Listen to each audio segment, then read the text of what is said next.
has to hear it, so let her tell it. People on the streets say Sabrina speaks. Tune into the show, she will let you know. Tell all your friends and family.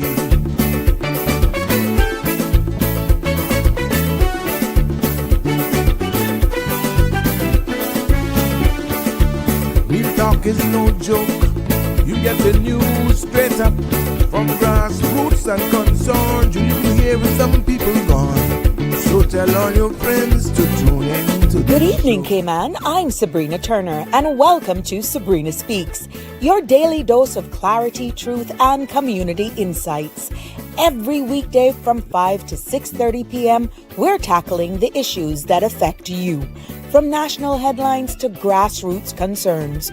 Whether you're in traffic or winding down your day, this is your chance to hear it straight and speak your truth. So buckle up, Cayman. We're not holding back. This is the show. We gotta let you know. Now we got to go.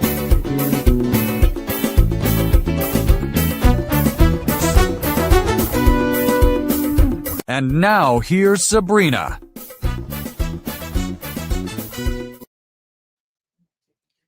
Good afternoon, everyone, and welcome back to another episode of Sabrina Speaks. It is a pleasure to be here with you on this Thursday.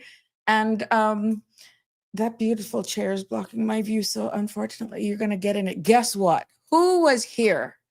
Actually being mischievous, but helping me as usual. Guess who's back? Sandra's back.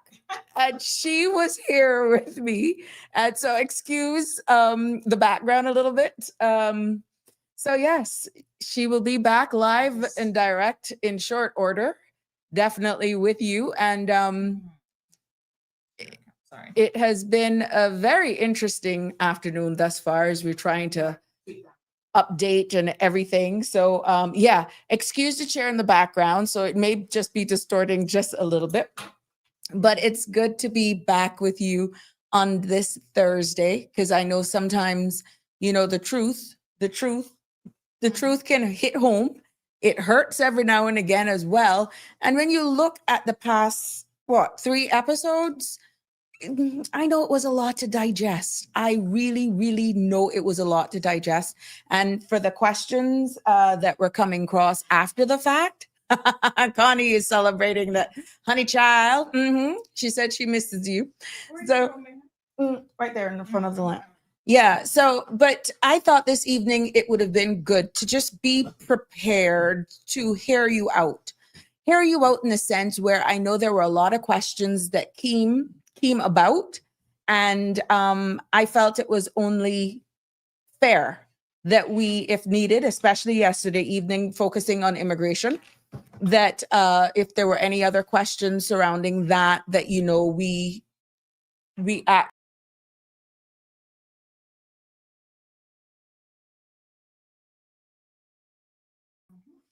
Yes, there we go. Bye, take care. That we actually give you the opportunity and hear what you have to say. So this episode of Sabrina Speaks is really like a reflection of the 3 podcasts that I had. You know, we talked about Sunday trade, we spoke about the immigration law, unpaid PR fees, and yesterday was quite sobering. And whether or not, you know, are we here in the Cayman Islands a little bit too comfortable in the region that is shifting beneath our feet, literally? And I know sometimes that the truth can hit home hard. It doesn't, not politely at times. And sometimes it just really hurts. And based on the questions that I've gotten directly and indirectly, even on the first episode or the second episode of this week, Tuesday, when I spoke about Sunday trade, I don't think people understood. It wasn't that I was for or against Sunday trade. I just brought up the topic because I've seen and persons reached out to me to have a discussion on that topic. And that's why it came up as one of the episodes. So this is what this space is all about. It's about definitely bringing the subject matters that you want to hear more. I go and I research it and I bring it home to you. So because I know of how emotive immigration can be, how emotive some of the very set discussions we had this week were, I allowed today's episode to be just for you. 936-8255 is the number to call for clarification should the need desire. And the math that I did yesterday on the 4 to 600, let me tell you, I'm going to give you the true number because, like I said yesterday, it was just rough figures, raw figures, but it wasn't 300 and odd thousand.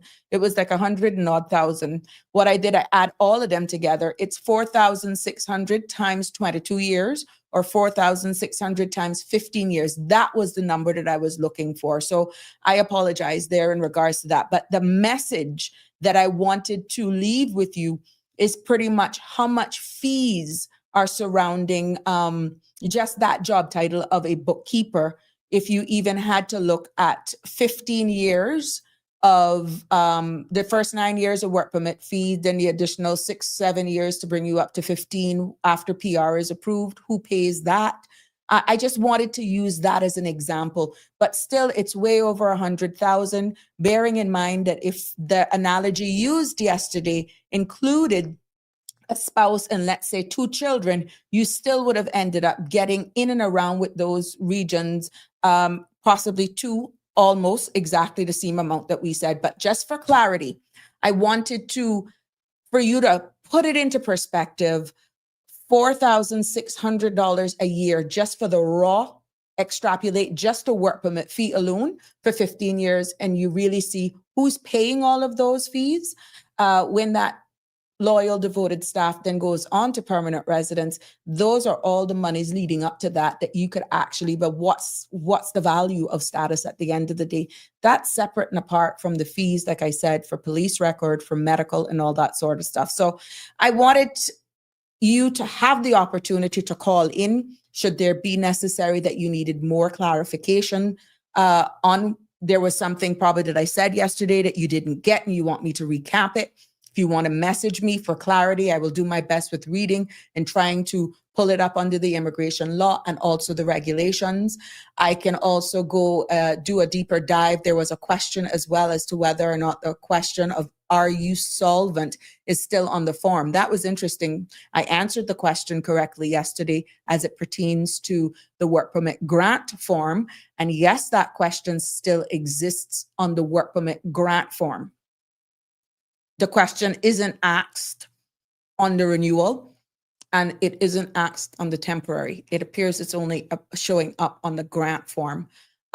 So these are things that I can share with you. I can show you number 17 on the work permit grant form. I have an image of that. But, message me 936-8255 should you want or to ask a question live or should there's something that you require more clarity on. Let's talk it through heart to heart, because the more I educate you, the more informed you are, the more better dialogue is, the more we will know and understand where we have to go, what we should be actually advocating for. And it just puts a different light on all of us so that no one feels embarrassed. But before we go into that, I got to do this. I got to send, I did not pull that picture in. Let's send huge happy birthday greetings go out to Mr. Norman. Mr. Norman Bodden is celebrating a birthday today. And you know me, he's 90. Oh my gosh.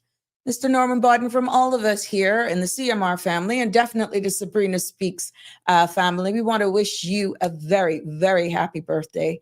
And I hope that you're enjoying this wonderful day. I know the KK hides that I know, she was probably all over you. And of course, your lovely wife, me and her celebrate the same birthday. Yes, his wife and I celebrate the same birthday, June the 12th. And but yeah, today is your day, Mr. Norman. You were a former member of the Legislative Assembly. I worked very closely with you back in the day when I was in immigration, and even when you went off to Bodden Corporate Services and taken over by Sherry, your daughter, and also Lynn, I think, was there for a period of time. We worked very closely, even when I left immigration and went and embarked on my own chapter.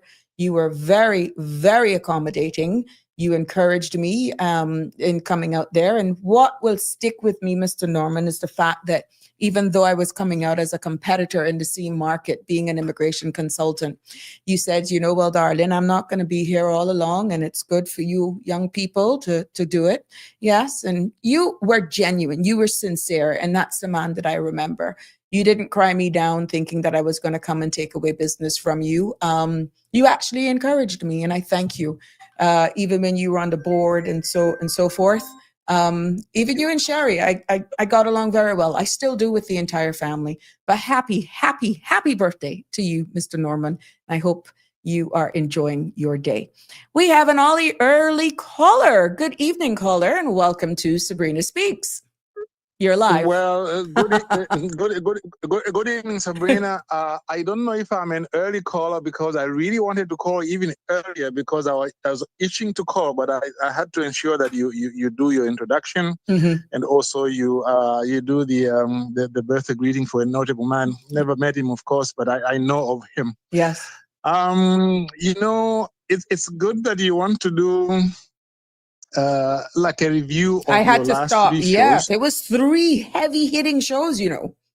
No, there were heavy hitting shows. I mean, each one of them is worth 3 shows, you know. Exactly. Which tells you something, caller. It tells you that I'm just not all about speaking. I want it to soak in. It speaks a lot of the construct of this forum. Exactly. You have to soak in. You have to be a provocateur, but in the public interest, not a provocateur for its own sake. Correct. You know? So to help people discuss things that are important to them as well. Now, I just want to continue on one issue that we touched on yesterday, and that's the immigration issue. Now, I will mention a number of names. These are all people in public office, you know, and then I'll say something about them and then make some comments, I hope.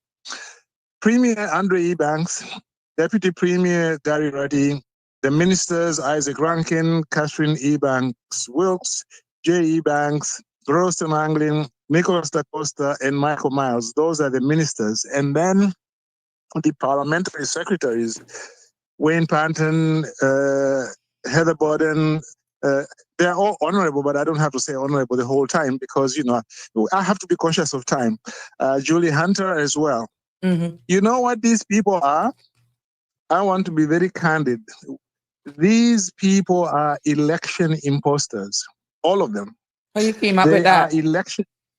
How you came to that? How I came up with how I came to that is because I think that when they ran for office, they were not genuine in terms of what they were saying, in particular in relation to immigration.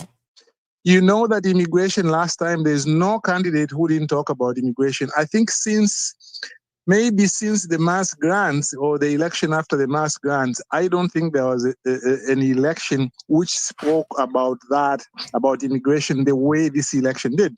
Now, I must congratulate the PPM for the statement that they issued, which was that, look, the government seems to have a different tone between Andre Ebanks, the Premier, and the Minister Miles. And also that they seem to be pulling in 2 different directions. I think, to me, I don't have to wait until I see this so-called bill, well, the bill which is coming, or the white paper, to start really being critical about what they are doing up to this point. One, why have they taken so long?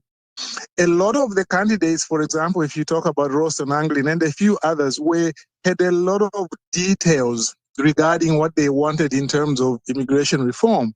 Why has it taken long for them to put together a white paper?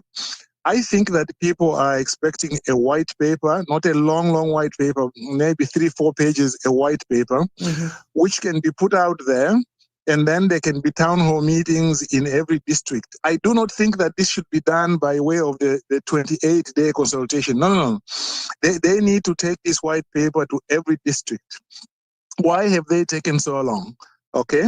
And then there are certain issues which really are simple and straightforward, and people have talked about them for a long time. For example, Regulation 6 of the immigration regulations, everybody knows about that. It says that if you apply for a work permit, you may be asked to provide a succession plan. May.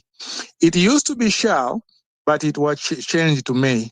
That one is something they can change on one Tuesday morning during cabinet and just change it to shall. Mm-hmm. Why haven't they done it? Another thing is under section 26 and 41 of the Public Service Management Act. You see, those two sections say that a Caymanian should only be given preference only if their qualifications are at the same level, roughly same level as a foreigner. Now, that is wrong, because what it means is that if a person from outside Cayman, the UK, for example, has got 25 years experience, the job requires 10 years experience, and you've got a Caymanian with 15 years experience, since those qualifications really are not at the same level, the foreigner is far more qualified. It means that you still give it to the foreigner. No. The law should really say that if you are a local person and you qualify for the job, then there are no other problems. Even if you've got a foreigner who's got 30 years experience or more than you, they should still give it to you. That is easy to amend, but they haven't done it. Then there is the issue of jobs for Caymanians only. Now, this is an aspect of immigration reform that I agree they should do by regulations, because this is likely to change from time to time. I expect this may be exactly, once they say, okay, there are certain laws with certain jobs are only for Caymanians, then they can do it by order every week or every few weeks or every few months as needed. But the rest of the immigration reform should not be by regulation. It should be by white paper and then a bill. And then there are certain specific proposals the public have made. And we touched on some of them yesterday. One of them was the proposal to say that they shouldn't give more grants than the net growth of the population among Caymanians. The population, yes. The government has not said yes or no to that. And to me, that concerns me. It is important, it is proportionate, it is reasonable, it is not xenophobic, it is good, but they have not said whether they like it or they don't. What I suspect is that they don't like it, but they have to respond one way or the other. They can't keep quiet. The other one where they haven't responded has to do with this issue, what they are calling retrospectivity, to say, well, will it apply to people who are here or not? That issue, I said something yesterday, if you make the law clear as to whom it will apply to everybody, including people who have applied. Again, whether they agree or not is another issue, but they have to say what legal advice they have gotten, and whether they would like to do this. If they can't do it, then they must tell us what the legal impediment is, and then we can talk about that. Again, they are keeping quiet. Now, what have they been talking about? I watched some other shows, as well as your show. I think the Premier hasn't come on your show yet, has he? No, sir, he hasn't. He has commented once. Not yet, yeah. He has he's commented once. But I know he's been on the morning show with Sandra and some other shows. And you know what they are talking about? They are generally speaking avoiding getting into the whole immigration issue. They are telling us, for example, well, you see, how did we form the government so quickly? Oh, we formed the government so quickly because we did this and that. Okay, is that a necessary story? Yes, it is a necessary story, but I only want to hear it once, okay? I don't want to hear it all the time. What they should be spending time on is what the people are really concerned about. Now, let me say something about the official members. The official members are not elected, as you know. Deputy Governor, to be frank with you, the Deputy Governor, I love him. Even for me, a small person in society, when I send him messages, he responds, and I think he's a good person, but he has no clue as to how to look out for his own people. I'll tell you, for example, one concern I've always had about him. He always talks about the world-class civil service. Now, world-class civil service to me, I think is a euphemism for what he actually does, because to him, I think that means that if a foreigner is better qualified than a local person, even if the local person qualifies to get the particular job, you should give it to the foreigner. He has never verbalized that, but I think from his actions, this is what I suspect that he means. And I just believe that he should have done more to try and ensure that Caymanians are appointed. Let me tell you, for example, one of the things which they've been fighting about. And one time they differed, the deputy governor and Kenneth Bryan on OC's show. They differed because Kenneth Bryan was saying, look, you can't keep telling us, deputy governor, that we've got no right to interfere even in a general policy sense with appointments, because our constituents are saying we had you elected so that you can give us jobs. How come you are telling us you can't do anything, only the deputy governor can do it? Now, what I suggested, and I think this is anybody. Hello? Hello? The caller will have to call back. But before we go, in case that caller calls back, the content you're about to hear, including any discussions or opinions from myself, guests, or participants, is intended solely for general information and entertainment purposes. It's not a substitute for professional legal, medical, or financial advice. I encourage you to consult with a qualified professional for your specific concerns. Sabrina Speaks disclaims all liability for any discussions or actions taken in reliance on the information presented here. Welcome to Sabrina Speaks, and today's episode is all about giving you the opportunity to call in for to digest. I know the past 3 episodes have been pretty sobering, I should say, and that is why I called it exactly what it is, when truth hits home. And I know this because I was out today, and for the amount of people that have been coming up to me, and I've actually gotten some messages as well. But hi, Connie, how are you? I have a heart. Good evening. Miss Sonia, it is a pleasure to see you here. Hi, Jackie. Miss Dawn, always in the house. Thank you so much. Margie, good evening. How are you? My good old friend Rosa Boy. Barbara G. Good to see you as well.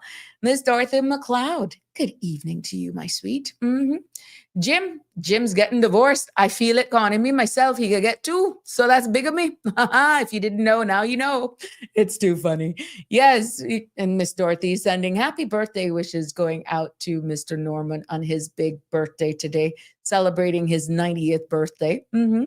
Yes, Miss Marjorie, he is in Canada. He used to work here in the Attorney General's office, and he participates quite a lot. So yeah. Good evening, Marshall. It's always happy to have you along with Shaka Zulu. CE Banks, good evening. I hope you all have been enjoying the content, to be honest. And I love the feedback, as I said, be it live, whatever else. But I felt that this was needed today so that you all could digest and process everything that has been shared in the past couple of hours, I would say between Monday and yesterday. So immigration is a hot topic, and I know many of you were asking certain things. I have an image that I can share with one question that came in regards to whether or not the question is number 17. Are you solvent? And are you able to pay your bills? That is on the work permit grant form. And it is only that form that I see that specific question being asked. So that's a form that is pulled directly from the WORC website. And I answered it in real time yesterday, but I just wanted to show it to you. Hi, Miss Lucille. Good. Yes, he's had his good days and his bad days, Miss Lucille, but he's still with us, and we got to give God thanks for every day. Hey, Miss Dorothy, thank you for joining us. Beulah, how are you? Been a while. Now it looks like we live in our life virtual, Beulah. Always good to see you here in our virtual space. Hello, Miss Darlene. How are you? Miss Darlene McKensley. Simply on your own, fight the hardest. Yeah. We got to just stand up and fight, Darlene, period. But I want to educate you. And that is why some of these topics. Hi, Anne. How you doing, my sweet? Yeah, that's why I bring the topics to you, so that it's just not me and we can hear all that's going on. And it's sobering. It's hard to swallow.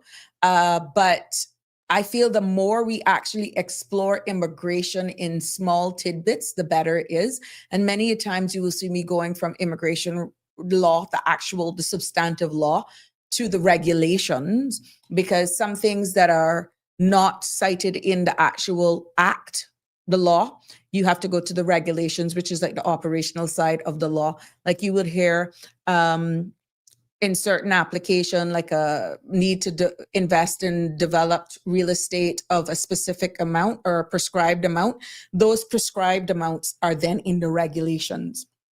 You will have them all outlined there. Normally, you do not find numbers because sometimes those numbers will change. And instead of having to make major amendments to the actual legislation, the actual law would require going to the consultation. It would require going to the floor of Parliament.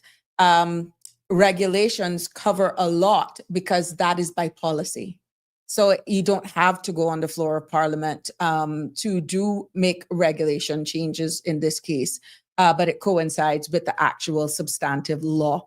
So sometimes when you hear people say they can change what they want when they want, it all depends. Sometimes it's a policy, or if it's something that can be easily and not disenfranchised in the public, it can be something that can be slide in, of course, with Cabinet's direction and guidance under the Attorney General's chambers. And then it is included in regulations, but it still is in accordance with the substantive piece of law. So that's something to bear in mind. But if it's something that's very emotive, something that is of national importance, the best thing to do to have bipartisan understanding, bipartisan in this side, both the government side and the opposition, to weigh in on any substantive change, especially if it is of national debate or of so emotive in a sense that it's so raw in its emotions.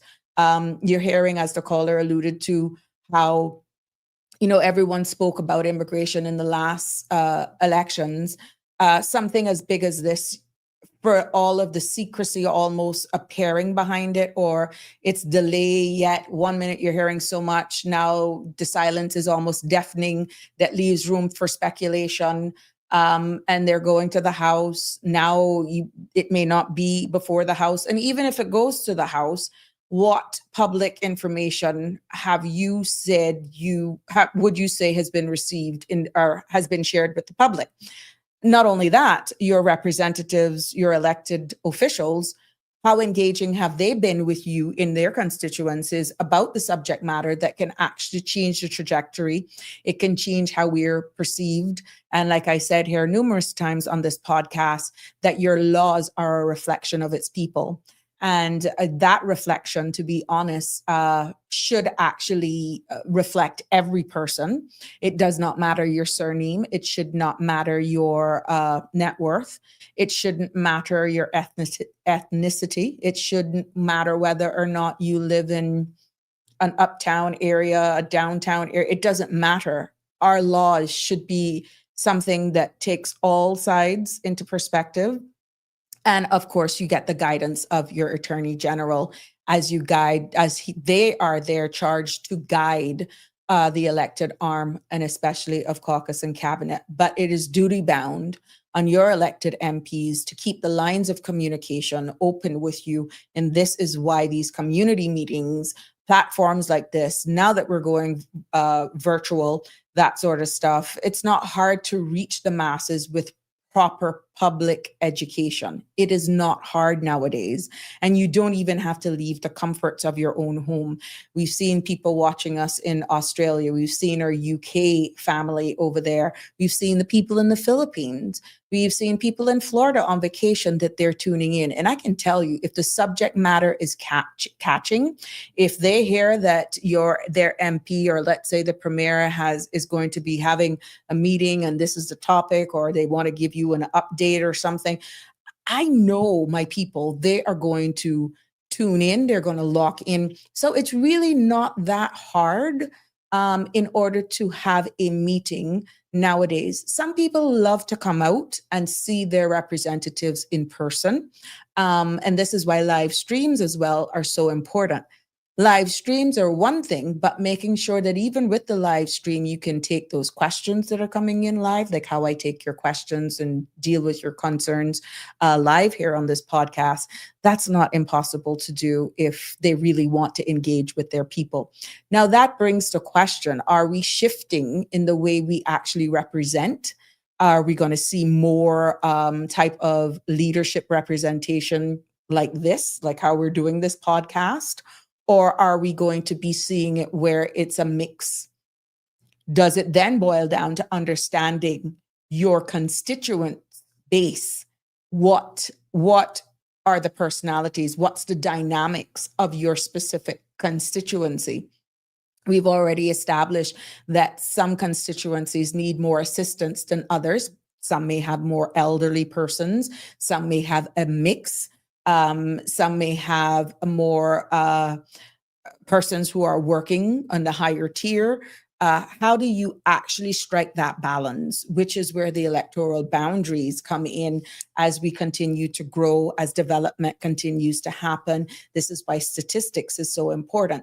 So it's not hard for something like immigration reform to actually engage, to actually speak with the opposition, to speak with those who are not in cabinet, because immigration is that important. It's just as important as public health. It impacts every person. And in this case, immigration is not just limited to registered voters. It impacts everyone that is living here amongst us. I'll be right back after this short message. And when we come back, I'll just take it back one or two notches. But of course, you're welcome. If there's anything that came about the 3 past shows this week that we've had, when we're talking about the Sunday trade and the noise, public health, that was a big takeaway. I got that understanding about that. When it came to Sunday trade, faith, freedom, and friction. And then yesterday was about the immigration law and unpaid PR fees. And then we spoke about regional stuff on the Monday. Are we too comfortable understanding what's happening right here in the Cayman Islands and in the region as well? We're seeing where the CARICOM countries are actually galvanizing. I broke that yesterday. And the Honorable Mia Motley, Barbados, and there are other four other CARICOM jurisdictions allowing freedom of movement. We brought that to you yesterday. So these are some of the things that we talk about. The Cayman Islands is not a full member of CARICOM. We're just an associate member. But hey, this is your space. I can see it being more immigration driven today because a lot of you were very, very shocked yesterday when you heard what I had to say in regards to that. And but we'll be right back. We'll be right back after this message. Infrastructure is more than roads and buildings. It's our lifeline, connecting East End to West Bay, Cayman Brac to Little Cayman, and the Cayman Islands to the world. It established the route to get our children to school, keep our hospitals powered, and support our businesses every day.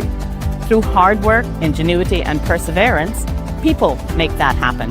From the early pioneers who paved the first paths and laid the first pipes, to the innovators who modernize water, energy, telecoms, ports, and our airport. They're the quiet hands that build resilience. And the vision that keeps Cayman going strong. Now it's our turn to recognize them. Know someone who built maintain or improve the Cayman Islands we love? Nominate them today at gov.ky/YSCH. Click Nominate today.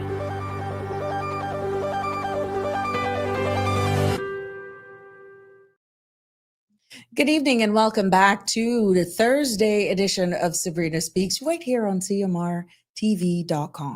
Today's episode, we're putting a focus back on the realities of what we discussed over the past 3 days, only because I know a lot of you watch these podcast episodes at various times.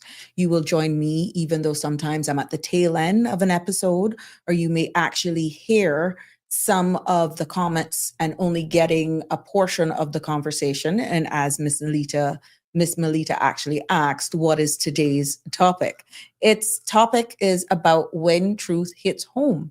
And Melita, that has born because of, I know the past 3 days we have had some very heavy, hard-hitting topics in regards to realities. And we spoke about the Sunday trade. Yesterday, we spoke about immigration. Prior to that, we spoke about what was happening in the region. Could that impact us? Are we prepared? Should we have an influx of migrants from other Caribbean jurisdictions? We speak about the movement and of individuals too with what's happening in our region. So I felt that even, especially yesterday's conversation in regards to immigration, that a lot of you were saying, I wish you could do, quite a number of you messaged me actually, I wish you could do an episode, let's say one episode on spouse of Caymanian, one episode on surviving spouse of a Caymanian, what happens should my husband die, or what is the protocols on that? You're asking for like a day dedicated just on immigration. That depends on you. Your feedback is key. But for you to understand exactly, because immigration reform is huge, that is very topical. And I said it yesterday in yesterday's podcast that if you do not understand where we are right now, today, anything that is thrown at you in regards to reform by right, and it would only make sense that they put the current or the substantive law. You're going to be hearing a lot of these type of lines being used because not too many people can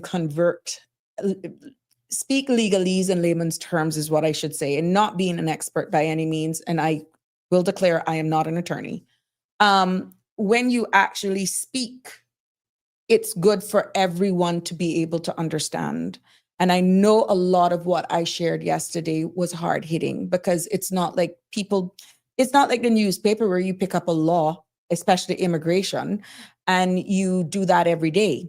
So because you ask what happens when somebody don't pay their PR fees, I could have beaten that up all along, but I had to tell you what the board has to consider, the compositions of the board, the rights of the board, the rights of the WORC director, what is the mandate and the remit of these board members, in order for it to make sense.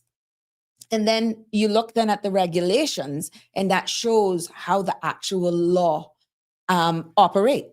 So I felt it was important for me to not only come here this evening and just bring another hard-hitting topic, which I could be honest with you, was supposed to be the national ID. But if I had done that to you guys, I didn't want anything to get lost.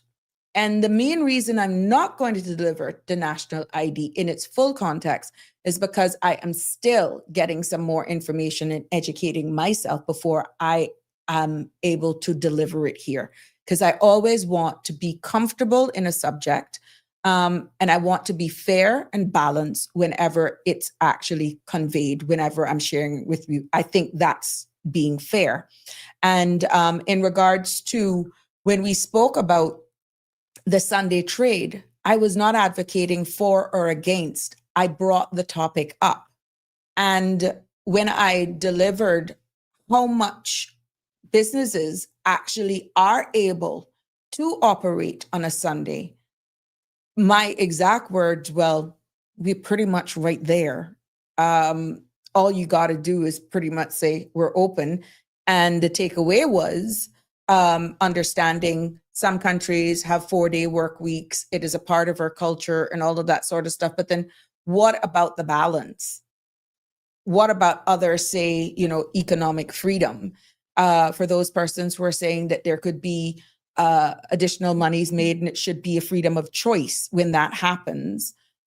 So what we're finding now, besides immigration reform, which somehow has our country divided, what happens when faith meets friction and survival is also at the front? And are we protecting our secured values or policing personal choices? These are some of the questions that are hard hitting, and it's all revolving around whether or not we're seeing the generational changes. We're seeing we are younger people. It's probably neither here nor there for them. But then it is survival as well. And we see where persons are then asking who are neither here nor there with going to church. We had some comments that came up saying, well, I don't go to church. I will stay home and still wait for 12 o'clock or 1 o'clock and still do whatever I want. And the general question came about then, should your faith dictate your freedom, or should there be room for both with respect? So when you look at all of those, these are the questions that we're not saying Sabrina Speaks is advocating for one or the other. These are broad questions that is opening the door for dialogue to hear and to get some sort of gauge on where the people who actually are not scared of using their voice, what they feel. Because if you have persons who are not on the essentials list to actually open their business on a Sunday, that they're outright on social media advertising their business, they're not deemed an essential service. An essential service is like funeral parlors, flower shops for the purpose of those things, a grocery store that its retail square footage is under 4,000 square feet. If you're not in the tourism sector selling souvenirs and that sort of stuff, again, square footage does not come there. Charters, doing shore excursions and all of that sort of stuff. If you are not any of those, or car repair, gas station, dispensary for drugs, that sort of stuff, if you didn't fall under that, you're not allowed to be open. So who are the gatekeepers watching that? And if the majority of, and it was 14 things where they were allowed to actually operate here in the Cayman Islands, and who's actually holding them accountable was the question.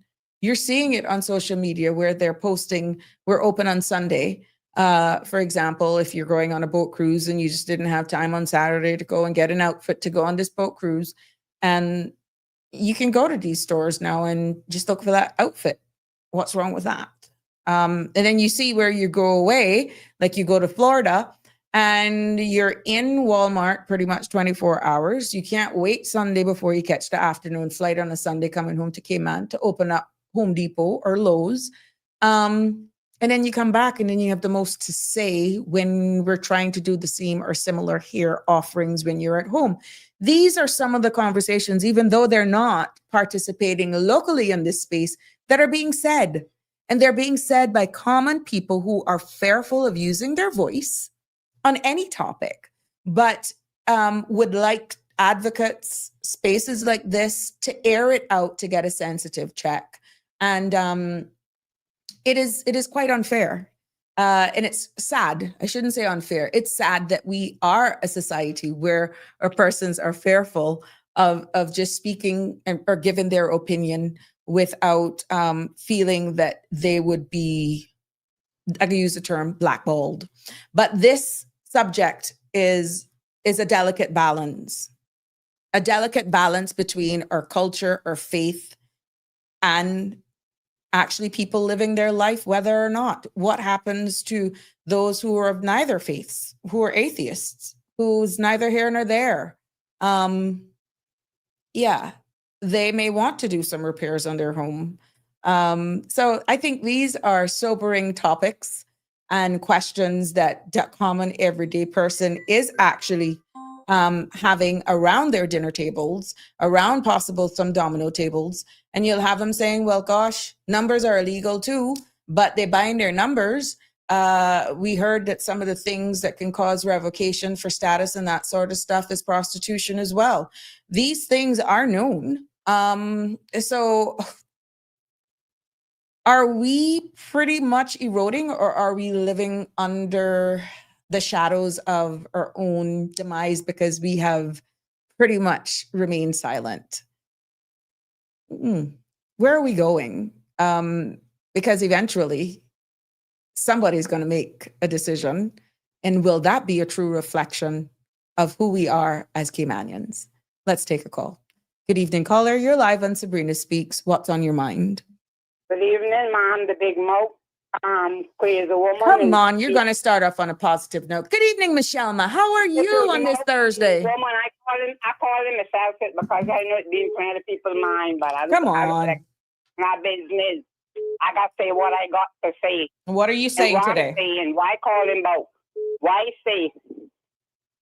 I think all the stores can open, but it depends. And I might be corrected, but I think it depends on the owners.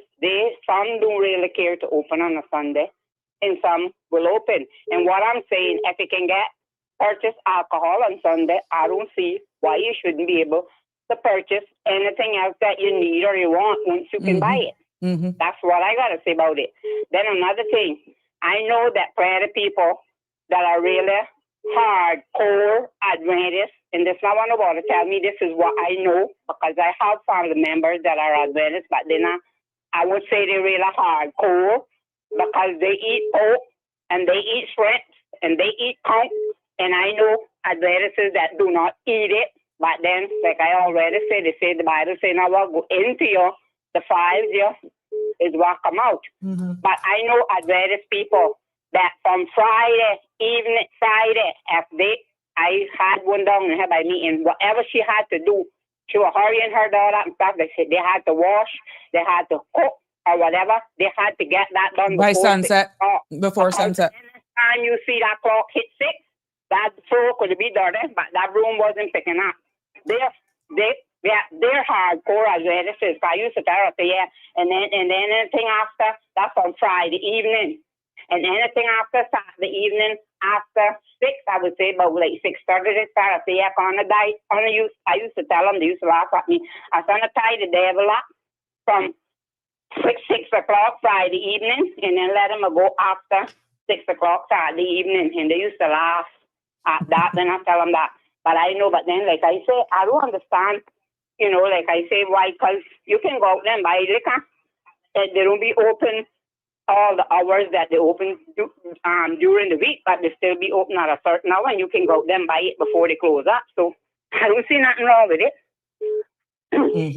Well, thank you for that feedback. And they got convenience store, yes, because we got one out here, but some of them don't carry everything. Like how, well, I guess Foster's and them, let's say the big supermarket. Yeah, they're over 4,000 square feet. So yeah. I know that the people need a break too, because some of them most only get like a day off through the week, and then I guess that's to pay their bills and stuff when other stuff open like banks and but now I only see light and TV and thing now, because I pay post office, yeah, because but I pay my light, post office now, I pay my TV bill, post office, I pay my water, post office, I don't have one tongue or nothing no more for that. So I don't see nothing wrong with it. Thank you. Then, like I said, then well, during the week they get that little day off to do what, and then Sunday the rest. But I don't see a thing wrong with it. And I'm a real Adventist. I will raise up in Sunday, Church of God. I'm not a Christian, but I know it's a God. But I will raise up on Sunday. My mother's name was Sunday Keeper, but I got sister that is big Adventist, because her husband was Adventist. And I tell you that. And I really hardcore. I don't know how I'm judging, because may God be their judge. All right. Thank you. Leave us there so I can take some more calls. Because I'm not judging nobody. Like I say, God, appreciate it. That's not my thing to do. And I'm responsible for my soul, not theirs. So, all right. Anyway. Thank you. Leave us there. Yes, ma'am. Good evening, caller. You're live, and after this call, 1650 can call back. I'm missing some of them. Good evening, caller. You're live. Hey, good evening, Sabrina. Good evening. How are you? I'm It's fair to Carrie fine. from the Brack. I I never see miss you. this show. Thank you. Sometimes I watch them over just to make sure I didn't miss nothing. Anyway, you're doing a great job. Thank I just you. want to say thank you for having a powerful voice as well. Appreciate it. I see where people would have conflicts with regards to the Sunday trading law. Mm-hmm. If we go back into the Hansards and read why our parliamentarians back then decided not to allow the bigger conglomerate stores to open on a Sunday, basically it was back when the gas stations started to introduce grocery store, like the grocery section inside of the gas station. Mm-hmm. That was the whole purpose. They all grouped up, met to the parliamentarians and said, hey, we don't want none of the big stores opening on Sundays because they're actually going to compete with us and we need to make some money too because we don't make a lot of money off of the gas is what they were saying. I remember talking to several of them about that. But I don't see why we shouldn't, simply because, I mean, in the Brack especially, on Sunday, I can tell you, if you're not a 7-day Adventist, you don't get no rest on a Sunday for the construction going on a Sunday. So if they're not going to allow grocery stores over a certain square footage to open on a Sunday, then please tell me why is it that construction is allowed to go on a Sunday as well, if that is considered our day of rest and our day of worship, and we're still a Christianity-based country until the Muslims take it over, because they add the numbers now. I'm letting you know, Sabrina, over 400 of them in the country. You wait till them Islamists broke out. We're gonna be, you know what? Anyways, I don't see why we shouldn't allow the grocery stores. If a person wants to go to the convenience of a gas station in their neighborhood, they don't want to drive all the way to the big store, that's fine. At least they still will be making business. But big stores on a Sunday, some people don't even have the chance all week to get into the stores. Some families, and Sunday is their only day to cook a big Sunday dinner. And then if they could run to the shop first thing in the morning before they go to church and grab something to season up for they head to church if it opens at 7, please tell me what's wrong with that. If we're not going to stop all the other stuff from happening on a Sunday, then we should not stop big grocery stores from not opening on a Sunday and other businesses as well. I think it's just prejudicial is what it is. Okay, well, the Sunday trade now can also go into what happens Saturday night going into Sunday. Would then nightclubs be allowed to open till 2, 3 o'clock? Why not? At least if they're not taking 5 hours to get drunk, they're taking 12 or 8 or 9 hours to get drunk. Maybe it'd be better. There will be less drunk people on the road. Because they say, well, we can stay here till 3 o'clock in the morning. We can take our time and drink, basically. I don't know, or regulate the bars. You see where I'm going. You see where I'm going with that, because right now, persons who are in the entertainment industry, Friday night is their only night, and then Saturday, by the time they open, they're got to close. Last call is what, 11:30. Then, if we are saying, or do we look at it then as a tier approach to it? Are we going to still just do it to certain sectors? Because what we saw then with even the music and dance law is that on Sundays, you can only play background music that can only be held or heard within the confines. But then we heard persons complaining that these loud music in private yards that you can hear blocks over. Who do you go to? So it's the police. The police is supposed to police that, because under the Towns and Communities Act, that is an offense. Also, DEH and and DLP officers as well can call. But I also discovered that there wasn't an after hours number, and they no, I can't find it anywhere. Not for the DLP, because they have the same powers as a constable. Okay, yeah, because they do have an enforcement section, but do they actually go out and enforce anything when it comes to these businesses doing this sort of stuff outside of the hours or whatever? People are saying that they're telling you to call the Royal Cayman Islands Police Service, and they actually have the same powers as a constable. So it's called accountability. Someone is passing the buck, and who's suffering? The people. Sabrina, it's everywhere in our government. There is no enforcement and accountability unless it has to do with a native Caymanian. Every other nationality can come into this country, circumvent every law in the book. Up here, we got Filipina by the name of Jennifer, who's up here bringing in people to work for caregivers, charging them thousands of dollars, has no license. And I've reported her and they've done nothing about her. And I saw her to her face today and I warned her, if you go back to my mother's house and tell her about you bringing in somebody for her, I am going to sue you. And I'm now going to report you again. Well, wouldn't you be able to report that to the immigration section there in the Kimmerbrat? Because I have gone online and did it on their complaints, the same section where somebody went and lied about me and my businesses and got my businesses shut down, Sabrina. And is this person on a work? Is this person on a work permit themselves? She's on a work permit. She only been here a year. To do what? Caregiving. Well, why is she out being an agent for recruiting staff? That's outside terms and conditions of her work permit. It's alleged. Because in Kimmerbrat, you can do it and get away with it.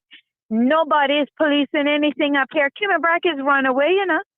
We have 7 whorehouses fully operational in the Brac.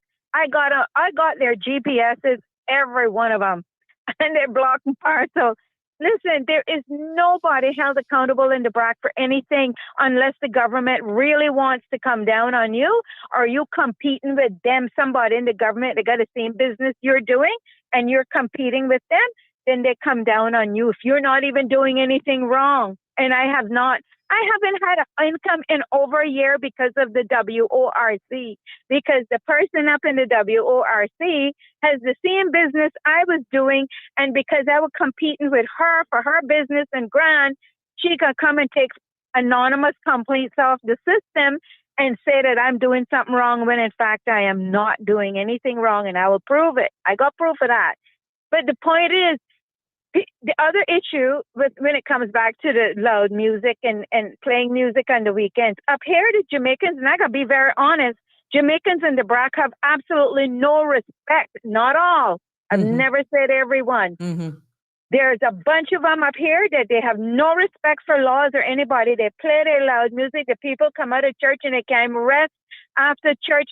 Down Surfleen, the people that live down Surfleen will tell you they do not get no rest. The older people, and you call the police and they come and tell them turn the music down. They will turn it down while the police is in the area, and then they blare it again. And people get sick of calling the police 3 and 4 times. What needs to happen now is the fucking sorry, I hope you're not on the air live. Anyway, what needs to happen? Profanity, please. Sorry, what needs to happen? My apologies. What needs to happen is they need to confiscate all their music equipment. When they do that, and hold it down at the police station and see what happened then. When they catch you doing anything that's a breach of the law, and that's a major breach of the Towns and Communities Act, and that go on up here all the time. Sunday, I don't get no rest in my neighborhood for all kind of noise being going on, construction, you name it, nobody. You call the police, they don't even show up. They don't show up. Well, I'm telling you that Jamaicans doing it. That responsibility, and Jamaicans are police as well. The responsibility of noise in a community falls under the Public Health Act as well, and the town. And this is why I said a DEH officer for that actually has the powers in order to aid, because it impacts public health. That was one of the, yes. Yeah, a DEH officer as well under the law. But again, it's them and the Royal Cayman and or the police.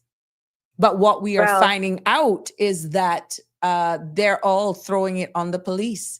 So this is where you have the pointing of fingers and nothing get done. Exactly. They're all delegating it to somebody else because they do not want to be bothered with it. Because a lot of the people in these positions, Sabrina, if you look at them, they're on contracts with the government, meaning they're preparing to get PR, so they don't rock no boat whatsoever in this country. They're not going out there and enforce the law because they do not want to be seen and get letters written in against their PR or their status. And this is the problem we have in the country. And I call these people minions because they're fearful of their employer and they're fearful of the people in the public when they go out to enforce anything against them. And that's the problem. We need to start moving these people out of these jobs and putting our Caymanian natives in them that not going to be afraid to stand up in this country and take back this country from all the abuses that's being poured out on it. And we don't have to sit and take none of it. I don't take none of it. You disturb my peace. I got to call till you answer that phone, and then I'm going to report it. I got to bug you till you sick of hearing me bothering you. That's how I am. And I'm sorry if people find that that's a problem for them, but don't breach no law in my country. Don't come into my country and breach any laws in my country and think that I, a native of this country, is going to sit there and accept you breaching laws in my country. Absolutely not. And all of us need to stand up and take that mindset as well. Do not sit around and allow things to happen. Don't be afraid of anybody who come into your country on a permit or whatever, got status, PR, RERC. Do not be afraid of them. Let them know that they had to come to your country to get a better life. You didn't go to theirs. Anyway, my dear, Thank you you have for a that. good evening. Thank you for Thank that. you. Sure. My apologies for the dirty word. Sorry. Okay, noted. An Love you. apology taken. Accepted. Thank you. Thank you. Bye. Bye-bye. 936-8255 is a number to call if you want to join in on this conversation. And, you know, at the end of the day, we're all here. And those were some of the things. Again, I don't think Ms. Carey was aware that DEH also is tasked with that responsibility. They may love to hate me, but I have to let you know that They're not gonna make it. Mhm. there you go. You're live. You know you in West Bay. Make it known. Good evening, Miss Sabrina. How you are know the you? mouth of West Bay is going to say, "I'm fine. How you doing?" The mouth of I am West thankful, Bay. sir. I'm going to speak what I have to say. Go right It ahead. is high time that Cayman stop calling itself, and I don't care who's in a church or who isn't in a church. Stop calling this place a Christian country, because Miss Sabrina, this is far from being any Christian country. Okay? There are people going to church, and those are the ones that don't want to invite the sinners to come to church. So the sinners stay out of the church because of whatever reason, whether you're gay, whether you have HIV, or whether you're whatever. Mhm. Some churches only want certain people in their churches. You have certain people in West Bay that will wave at you, but have never invited you to a church. So I want to call on the churches today, and I hope all the hypocritical ones and the pastors and the members are listening, because you all are the reason why sinners like me don't want to come to church, because all of you are pushing us away, because you have already judged people before they get to a church door. So my take on businesses trading on Sunday, let them all open up. If the bars can open, the supermarkets can open. Take the foolish requirement off of being 4,000 square feet and let the supermarkets open if they want. Would that We be have- any business then, should they want to open, including your regular stores? They already have a list of how many things are exempt, so they might as well make everything exempt in this country. Because if car repair Repairs. shops can be open on a Sunday, supermarkets can open on a Sunday. This is what you call when the church wants to dictate to the people, and the church or the churches who have built majority of them palaces here on this earth, they cannot take nothing with them, Miss Sabrina, because nothing holds in a coffin. So I am tired of hearing Cayman about this is a Christian country. If I open my mouth, plenty of people would run out the churches they are if I tell them what I know, what some of their members do, okay? But yet you are called everything in the book by these church members, because some of them got their arms covered down to their bloody knuckles, and their knees, they're covering down past their ankles. Tell me anywhere in the Holy Bible, Miss Sabrina, and any pastor and any church member and any church brother and any church sister this evening, because this conversation has to be had. There are too many hypocrites going to church in this country. That's why the sinners don't want to go to the church, to sit down and sit next to those same people that are the ones that are keeping the sinners away from church. The good Bible that I read and that I was raised up with by my two parents and my grandparents, it doesn't say anywhere in it that you have to cover yourself from head to toe to walk into a church. That is certain religions have created that. Okay? They create what they want for their type of religion. The good Bible speaks, and the good Lord Jesus said, come as you are. I go to church in the US. When I go, I walk in with an ironed t-shirt, an ironed pair of shorts if I choose to, or a jean pants, and I can wear a pair of slippers. Where in the Bible does God say you got to dress up from head to toe? Tell me this, any one of these church members that have children, man or woman, did they cover themselves up when they were having children? So when you go and cover yourself up and tell people, but you got to hide. They didn't hide their privates when they were having children, okay?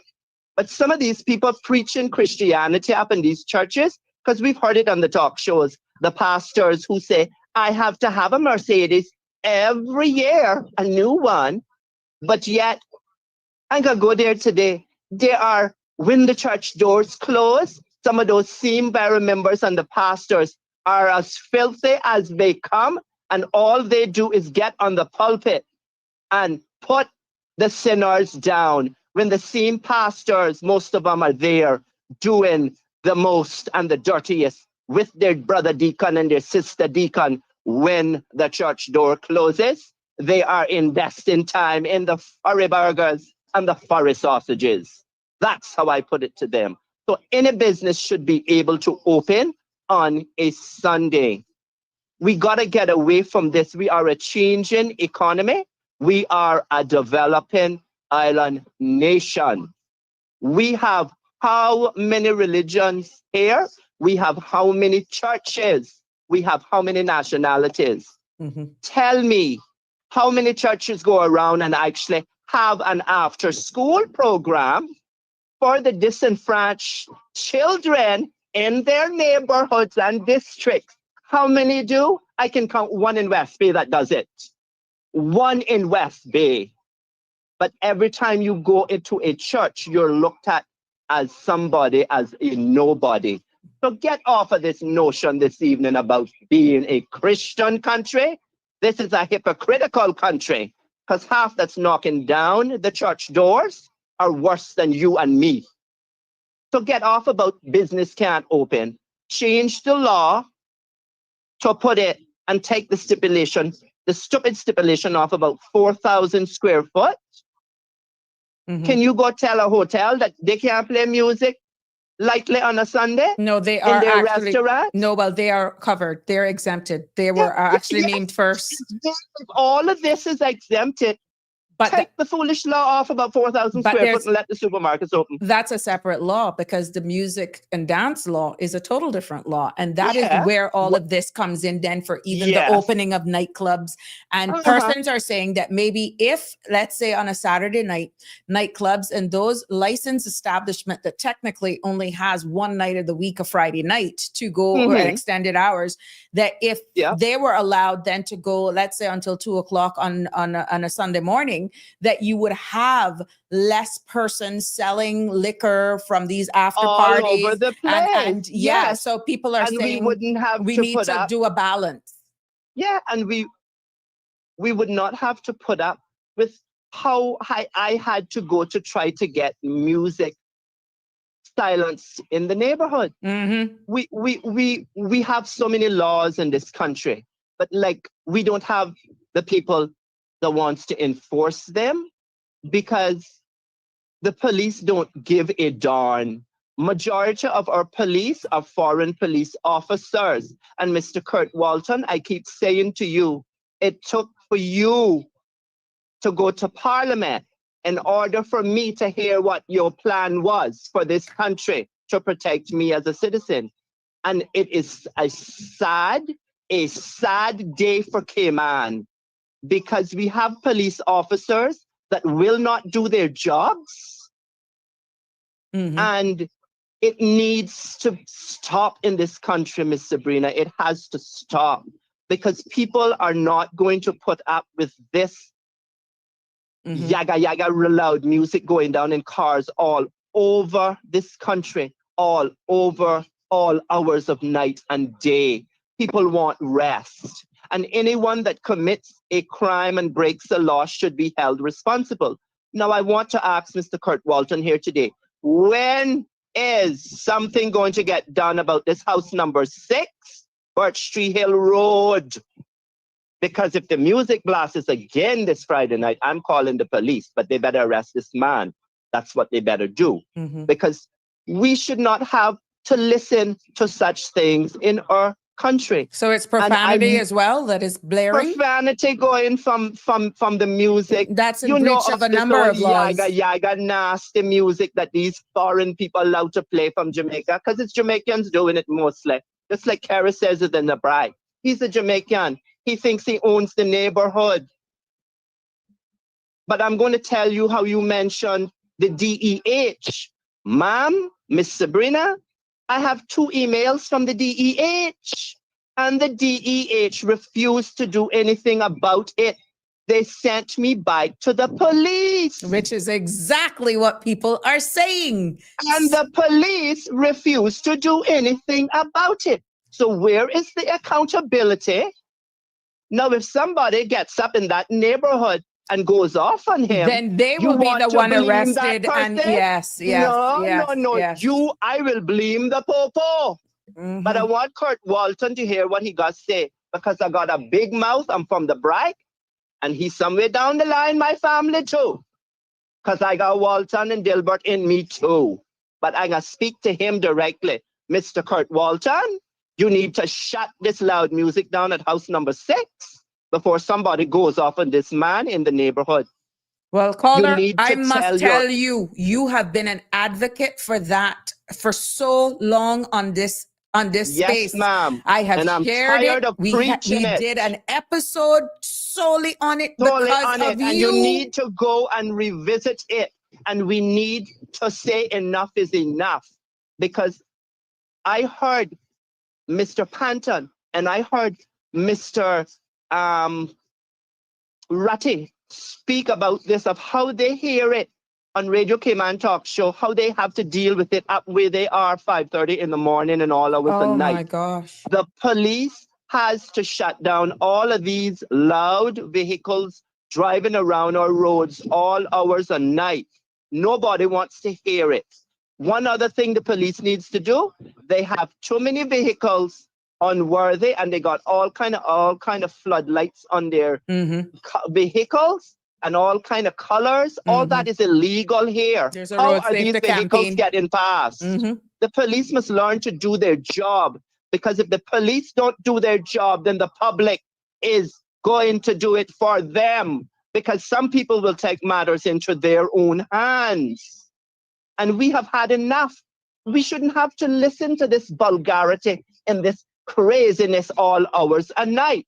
People have lives, and everybody deserves to live in this country in peace. So I ask the question again, when is Mr. Kurt Tibbetts going to issue whatever he has to issue? Yes, Kurt Walton going to issue to his officers that all of this madness has to be ticketed. People have to be held accountable, because I know that particular Jamaican either has residency or status. And if they think that that can be taken from them because they are breaking laws in this country, make me go out there and break a law, see if the police want to arrest me quickly. but they've gone to him 10, 15 times, all of the reports, and he hasn't gotten arrested yet. So he's allowed to do whatever he wants to do. But then you got this notion about we are a Christian country. What part of Christian when we are importing trash like that? And the police refuse to shut it down. Mm-hmm. The DEH refused to do anything, and I quoted the law to the DEH. It states after 2 warnings, I think, the DEH goes and confiscates the equipment Mm-hmm. and issues a fine, and nothing has been done. And people have had enough. When our visitors see it, they go, Mm-hmm. and they look, and I just look at them when I see them, and I says, the police don't want to do anything about it, sir. The police refuse to do anything about it. Well, caller, Because- just for education purposes, the revocation of Caymanian status for conviction, where unless they get convicted, which what you're Yeah, saying is that They will keep it. they will keep it. and where to guarantee the right to be Caymanian status under any earlier law is convicted by any They court, gonna keep it too. of which the grantee, which means the holder, is sentenced to an immediate term of imprisonment for 12 months or more, other than non-payment of a fine, in respect of which the conviction, that person's right of appeal have been exhausted. So what we're saying is the loss of Caymanian status for what you're saying here, unless they're convicted, that would not be cleared. Let's say this person is a Caymanian status holder.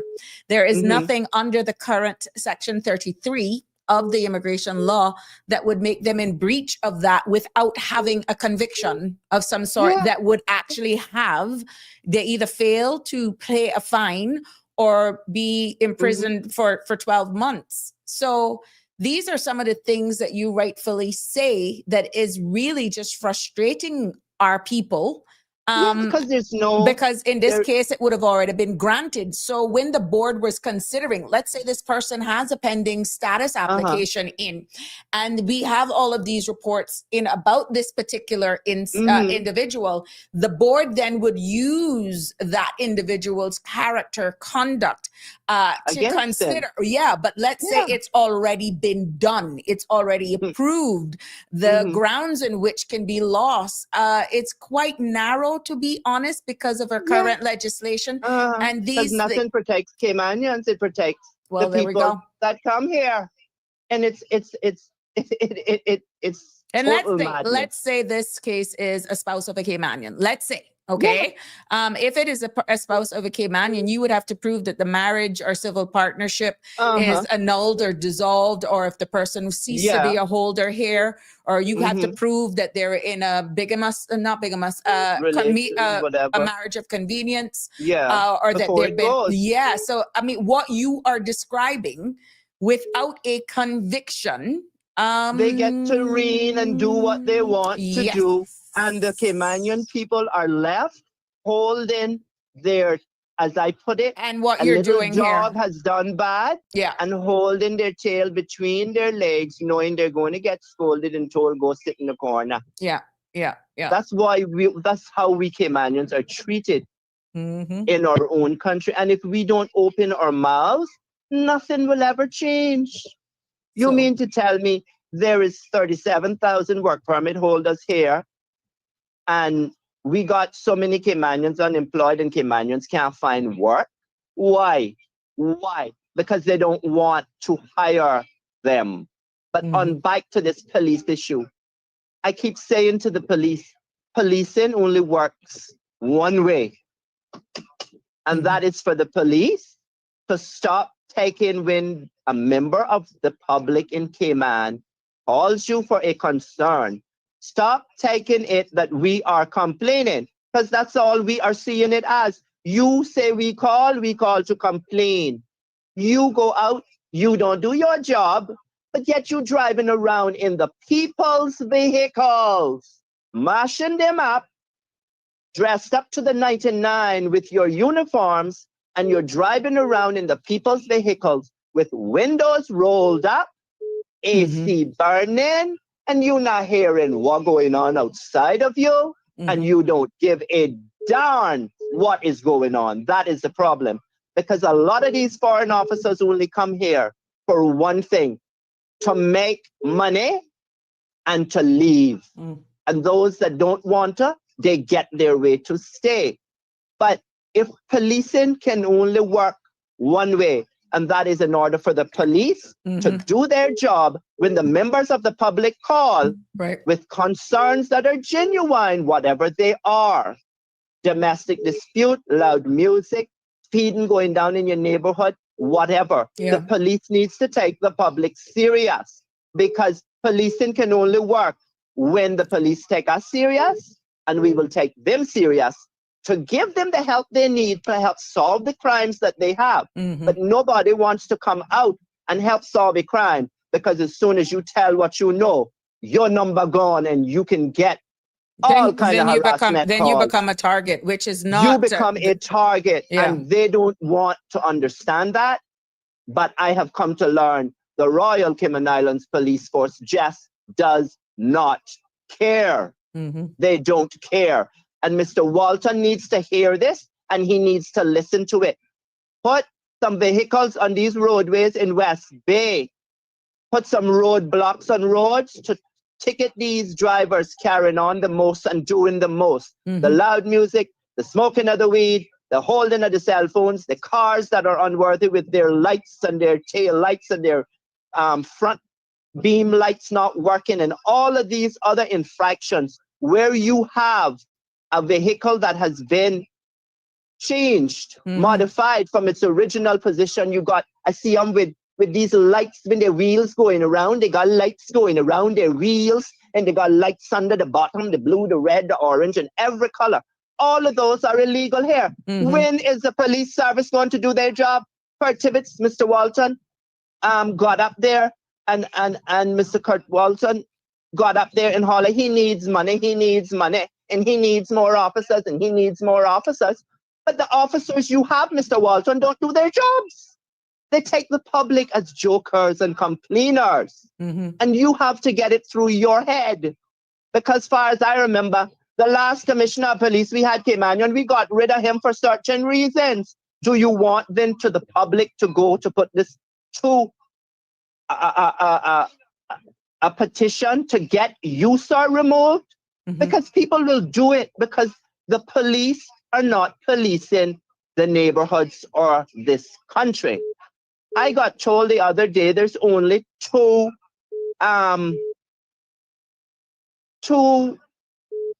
pairs of police stationed in West Bay. Okay? So when one is out on a call and the other one got to go out, the phone ringing off at the police station. But don't they normally have like an operator that is separate, that is not necessarily a constable? I have no idea. I got told we only have 2 units in West Bay. That's all we have. Okay? That's what I was told a couple of days ago. And they had to apologize to me because I had to go and make them warn somebody that would not stop harassing me in the supermarkets and on the road. And I wasn't bothering nobody. So the police needs to learn to stop being jokers, because I call it the joke force. It's not the Royal Cayman Islands Police Force to me. You need to take the Royal from in front of that, because that is a disrespect to my head, King Charles III. That is disrespecting the crown, because the police are not doing their job. They come here and they see a uniform, and all they see is prestige, and they think everybody that calls or complains is complaining. No, we got concerns, and it's high time Mr. Walton listen to what is being said on these talk platforms and these shows, because the people are speaking the truth.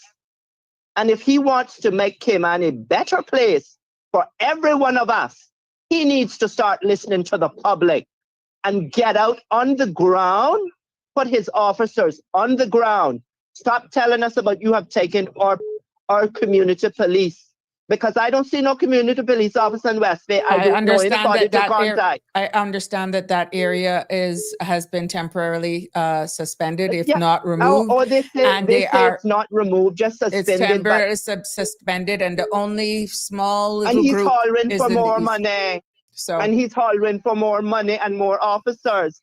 So the it officers has been a he cry got, here for Prospect and Red Bay as well. And I don't he know. needs to do his job. But if he's saying he doesn't have funding, then that relies largely on the government for funding him, which is why he was at Finance Committee meeting at the last. Apparently, he said it was not a funding issue. Yeah, but that's what I'm saying now, was that even the funding that one was asking for at the time, were they looking then at community policing for what additional funds they were being allotted in the last sitting of Finance Committee, taking them to the 31st of October, of December. But now that this has become such a topical subject and we're hearing it so much here on this platform and others, because you have been an advocate, there are others that are saying it as well. It is too much. It is just will too they much, change Ms. Sabrina. their We are sick priorities? and tired of it. Will their priorities change? We're hearing the outcry for more community beat officers in Georgetown. We're hearing it here in Prospect and Red Bay. We're hearing it all over for the Eastern districts as well. There is a national cry for these community beat officers to be on the ground. So would they change their priorities now? They, as in the operational arm of the RCIPS. But that's where you know whether or not your voice is being heard or if your voice matters. Michelle, I'm going to get to you 1 second. Our voices do not matter. That is the problem, Ms. Sabrina. Their salaries matter more than the people that they have taken an oath to serve and protect. And I have even gone as far as to the governor's office and complained, to try to get a meeting with the commissioner of police. And you know what that faith the English woman foreigner told me? The governor does not deal with security. It is the commissioners of police daily responsibility. I says, you don't have to insult me. I know who's in charge of the daily operational arm, but the governor does chair national security. Responsible for security. National so if you're going to insult me, she insulted me and told me, go back to the police and hung the phone up on me. That's what I got out of from the governor's office. So I hope the governor, Madam Governor, I hope you listening, because you sitting on prime real estate. That is the people's real estate that you are living in. You need to be held accountable too, ma'am. You need to get up tomorrow morning. You need to go and place a call to your commissioner of police. But that's what she needs to do. Okay, but she does not get involved in the day-to-day operations. That is through the deputy governor. Well, then, Mr. Franz Manderson needs to go and do it. Should there be a national unrest and you see the governor takes place? Not even your MPs then will be in charge. So right now, who should be holding these people accountable is actually the deputy governor. Well, then he needs to do his job and stop hollering down as he retiring. Because he had a long, good civil service to the country. And yes, there's some against him and there's some for him. I ain't going there because I don't come on here to go after people. I come on to try to get things solved. You're an advocate, that's for sure. You're an activist. Sick and tired of it. And I have had to tell the police every time I call, if my number gets out, if my name gets out when I give it, you all will be in some serious problems. If any harm comes to me in this country, I'm holding the police accountable because you will not go and shut it down. And people have to constantly live in such madness in this country. And it shouldn't be. What I'm getting, it should not be. It's not fair. Coming from a person that we have given the gift of a lifetime to come here. I tell any foreigner, this is paradise. This is my home. And my roots go far back. Eastern Europe. That's what I am, an Eastern European. And I have a mouth and I'm going to use it. But how many times do we have to come to your platform, Miss Sabrina, Miss Sandra platform? We go to Radio Cayman platforms, their 2 talk shows. And the commissioner does nothing. So the commissioner needs to be held as responsible. He needs to get out, get on the ground, put his officers on the ground, top rolling the windows up, turn the AC off, save CIG some money, turn the AC off, roll your windows down, and get to know what is happening and going on in our neighborhoods and in our districts and in our constituency. Because if now you got the money, what is the problem? What is the problem? The problem is they don't want to do nothing about But it, the Mr. Sabrina. execution, if one is saying that they are not short of the money, and I'm going to ask you to wrap up because I have some other calls Yes, on hold, ma'am. right? I know. If they're saying that the money is not the problem, it means then that your elected arm of government, cabinet, have not failed them. No, they have not. If they because the were money is given the there. money, if they were given the money, then why are they not able to execute, which is the operational arm of government? Yeah. So your Because they elected don't know how to arm do it. is funding them, but then this Yeah. is where we come about with pace in being able to deliver. Pace with the Yes. operational arm. And you and so many others are actually saying the same thing in this space. Then you Too many wonder, times. yes, who is being held accountable? No one. So, But I'm going to leave it there, and I'm going to put this out there, and I want to see how the public will react to this. If the police don't want to listen to the public when we call to make genuine concerns and complaints, if all they see that we're complaining, and some of them might think that's all we do, why don't we say then, let's put it out there. I'm going to put it out there. We can have a protest and protest peacefully. And let's go straight to where it all happens. Because as you know, we don't even have a police station to go to. We got a little cubby hole. What used to house, I think, NCB Bank or something, a little cubby hole, a cubby hole. And we are the 5th financial center in this world. Shame on the governments of the past, and I hope it get rectified somehow with this one. But that monstrosity sitting there has been condemned. Just like the West Bay Police Station has been condemned. These are condemned buildings from years ago. So why can't the public get a proper functioning police headquarters? well, that could be impacting their morale as well. It could be impacting their Of course productivity. it And is. now we're putting all It of is this. a Yeah. dump. So it is. Bulldoze the place down. I Yeah. will leave it here. Thank you. We need to have a protest. And the protest needs to start to hold people accountable in government, from Mr. Franz Manderson and also to Mr. Kurt But there is Walton, who is our a Commissioner of Police. process for a protest that has to also go through Well, the Royal Cayman somebody, Islands Police me or Service. So there's a somebody needs process. to get it started, because we need to do something to try to right the wrongs going on in this country. Because I keep saying this, and this has been said on platforms before, and it's still being said. The younger generations that we are raising today have grown up in a different era and a different time. And they will take matters into their own hands. And that's what we And don't if want. they- Hence, and this if- space yes. is here. It shouldn't if- have to get there. No, and if this country has to get to a point where we go out and burn tires on streets, it's going to be a sad That's day not who we for are. the Cayman Yes, Islands. you're quite right. And that is not who we are. Correct. So Mr. Kurt Walton, Correct. Mr. Franz Manderson, this evening there is an urgent call. Have a meeting and start getting your police officers where they need to be. Start ticketing all of this illegal madness going down on our roads and in private properties with music being played. Because the people have had enough.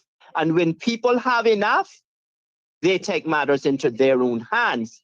Leave And us to I the can't caller. tell you what somebody else would do. But we need to open our voices.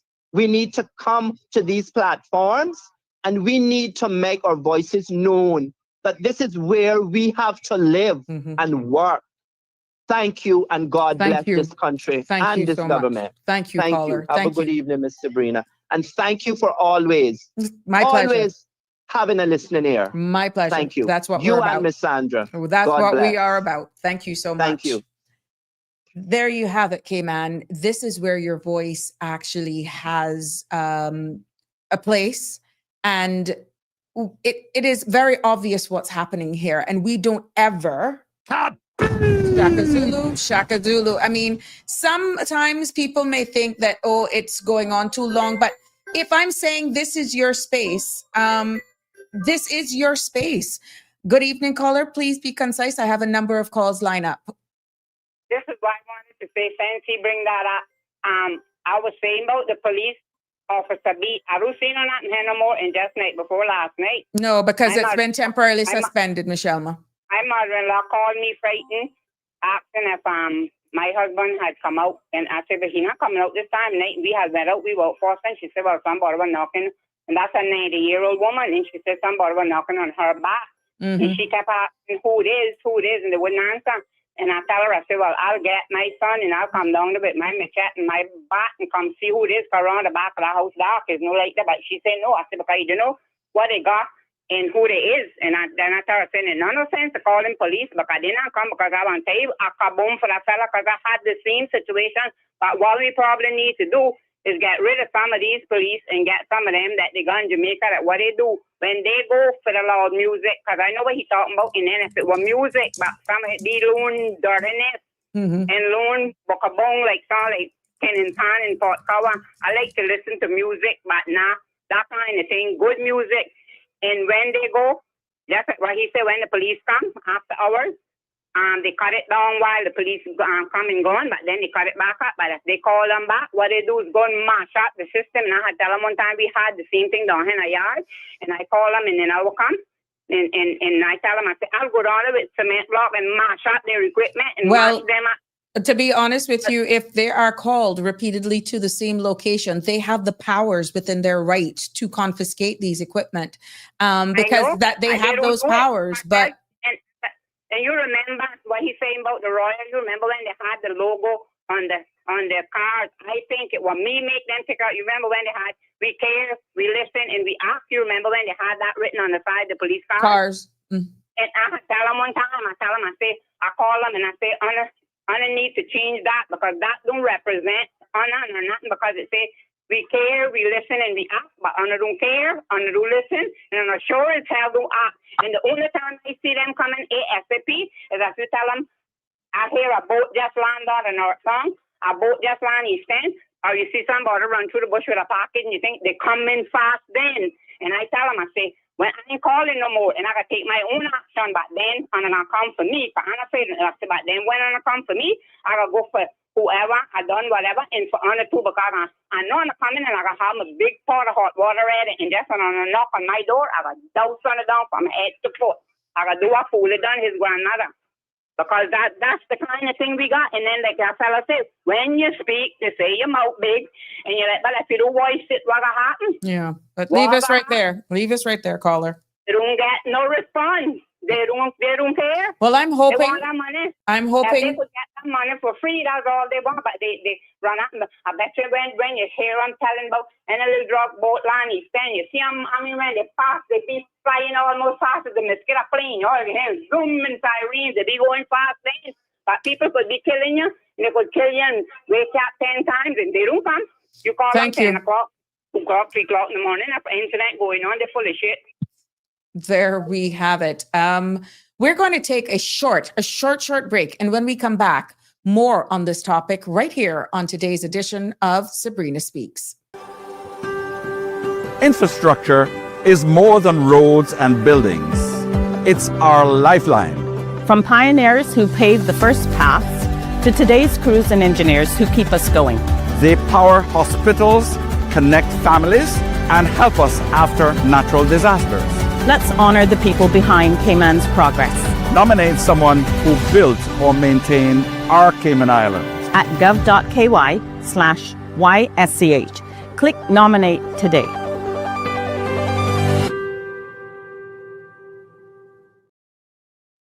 Welcome back to the Thursday edition of Sabrina Speaks right here on CMRTV.com. I'm your host, Sabrina, and it has been a very informative day. As a matter of fact, it's been a very engaging, thought-provoking past 3 days. And your voice definitely matters. And this is why today was actually titled When the Truth Hits. Hits home. Because we have shared about Sunday trade. Pretty much today's topic has been around that. We dabbled into immigration, what happens when PR fees are not paid. We're hearing still the clarion call that persons' rights to work or status kits should be revoked or taken away.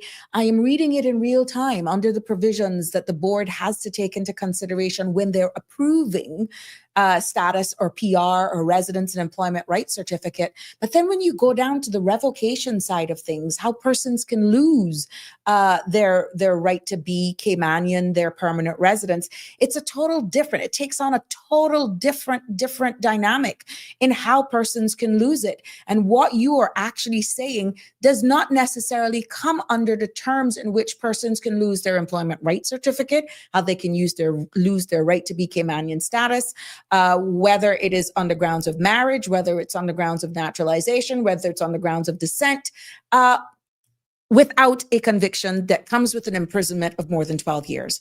But let's go to the phone lines. Good evening, caller. You're live on Sabrina Speaks. What's on your mind? Good evening again, Sabrina. We got cut off. Yes. Yes. we got cut off, but we only I got know 20 exactly minutes, so let's wrap it up. Yeah. Well, yeah, and then I've finished most of my call. I'm really trying to wrap it up. Okay, I had spoken about the politicians, and I was talking about the deputy governor. You see, the issue regarding the relationship between the civil service and the politicians in terms of appointments in the civil service has not been properly defined. Now, we know for a fact, and in terms of the law, the who? Repeat that. Repeat that. Okay, you see the relationship between government, the politicians, that is, the political side of government, and the civil service side of government, the role in which they play in appointment of the civil service is not very well defined from a policy angle. From the legal side, it is clear that the government or any minister cannot interfere in the appointment of any specific officer. Okay, but generally speaking, government can set certain policies. But the problem has been that government feels they've been totally shut out of the whole issue regarding appointment. I mentioned just before we got cut off about how at one time the deputy governor was on another show together with Kenneth Bryan, and they differed regarding the role to be played, because Kenneth Bryan was saying, look, Deputy Governor, you can't keep telling us that we can't in some way bring some views or some influence to bear on the general policy regarding how you appoint people. Because our people elected us so that we can help them to get jobs. I know that we can't appoint specific people, but we want a role to play. Now, I suggested, in another call, I said, look, the way this is supposed to happen is government should tell the deputy governor, we want certain targets to be met in government regarding appointment of Caymanians. And then what the deputy governor is supposed to do is look at those proposed targets. Then he can sit down and say, okay, if you want me to meet these targets of training and promotions for Caymanians, I need so much money in terms of training, upskilling, and so on and so forth. And then they agree on that program. Then every year or every 6 months, depending on what they choose, the deputy governor can be going and giving a briefing to cabinet regarding how those targets are being met. Cabinet won't appoint a single person, but cabinet will have set the broad aims that are supposed to be met. But apparently that has never been agreeable to the deputy governor, because the deputy governor just insists, well, you can't appoint anybody, Yes, you can't appoint anybody, but there has to be, government has to direct the policy. Somehow that has never been accepted. And part of the problem is now that politicians keep talking about, well, we want Caymanians to get into these positions and those positions. But if you don't have the mechanism, the structure, the policies, which will allow you to get there, it is not going to work. Now, I have to mention Suzanne Bothwell, who is one of the most senior lawyers who was in government. She had like 16 years experience in terms of litigation. 2 years ago, a year ago, a position of judge opened up in the Grand Court. I don't know if she applied for it or not, but in my view, that was a job really which was tailor-made for her in the sense that it opened up at the right time. In order for her to be appointed, she needs a minimum of 10 years experience. She had 16 years of litigation experience plus also 7 or 8 years experience administering the judiciary. To me, she really should have been appointed. Even if maybe she might not have been interested, people should have said that you are a Caymanian, we want you to be appointed. But she ended up leaving the judiciary. The look of it was that she was not happy to leave. They appointed somebody from the UK. For me, if you can allow things like that to take place, you shouldn't be talking. You should be ashamed to even talk about having a policy that you encourage Caymanians when positions open like that and they are not appointed. And that's one person who was in the portfolio of legal affairs for many years, as I've said. She could have been assistant solicitor general, deputy solicitor general, or even solicitor general. And she's all very those bright. positions She's a bright young lady. She's very I know that from personal knowledge because I worked a little bit with her on projects. So when you talk about therefore people that the Caymanians need to upskill themselves so that they can get these jobs, that is nonsense. What upskilling did she need? She was actually overqualified. This is what also Chris Saunders was saying during the election. Why are you telling people who already are skilled to get certain jobs that they need to upskill themselves? And then let me talk about the Attorney General. The Attorney General, again, I want to be very blunt. Samuel Baroudjin, the Attorney General, does not look after for Caymanians. What the example that I've given you about how Susan Bothwell was pushed out of the portfolio of legal affairs is an example of how Samuel Baroudjin does not look after Caymanians. But Mr. And Samamba, sorry, don't mean to cut you, but I would prefer if you keep it in line with what we were reflecting for the past 3 topics, if you don't mind, because I don't want to digress. Well, if you see where I'm going with this, please, out of respect. Okay, no, I all I'm trying to say is that within the job preferences, that should be the policy of the government. I don't find that the portfolio of legal affairs, if we don't want us to mention a name, I don't have to mention a name. No, it's not about the name. I'm trying to keep it on a reflection of what we were speaking and how your comments, your discussion, not shutting you down because it is an open mic, so to speak. But I wanted to try and keep it in the confines of the Sunday trade, the Immigration Act, and what we were talking about, shifting sands, what's happening in the region. Are we prepared?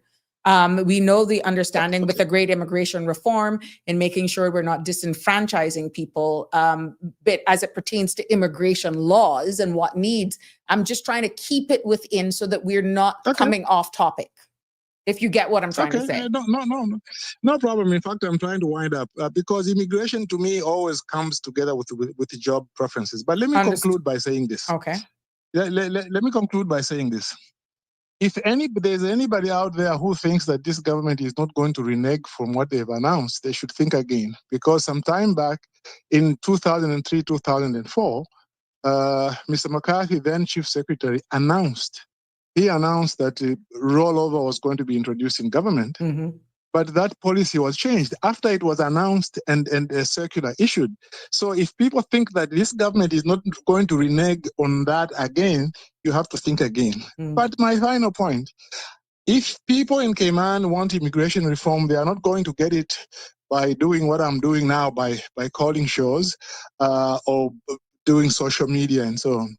I believe with me it is time that people went to the police and ask for a permit to go out and demonstrate and ask for immigration reform. If they have to sleep outside the government administration building, they should do that, but do everything lawfully. Because I do not believe until you go to the street and actually demonstrate about immigration reform, it's never going to happen because the government has shown that they don't want to effect it. That is my real rant for the day. I will speak again soon. Thank you, sir. Thank you. Appreciate it. Have a good evening.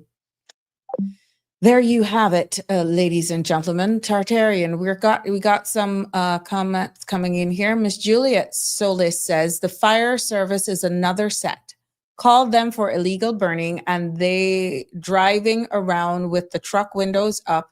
How they supposed to detect where the smoke is coming from? Common sense, not common anymore. Now, if you call the fire service, to make a complaint that you are, oh, I see what you're saying. You're only smelling the smoke. Gotcha. I think it's more precise when they actually, because it all depends on wind direction as well. They could be going in the opposite direction from where the actual fire is taking place. A lot of factors would be determined. Now, it would be good if I could be upwind, I could be down from it. These things, this is why it is imperative that when you call certain services is that you have, in this case for the fire, in this case, you actually, it would be good to have as much information as you can so that they can respond accordingly and take it from there. And that would be joint as well. Again, the Royal Cayman Islands Police in joint collaboration with the fire service, because we understand that there's a risk. But a number of factors, Juliet, could actually impact how they respond and where they respond, because a lot of wind direction as well. So these are, I hope that the powers that be are listening and they will see that, but it's more than just them not responding or smelling where the smoke is coming from, because it could be in the opposite direction based on the direction of the wind. Yeah, that's very interesting, and not being any fire specialist, but yeah, that's a fact.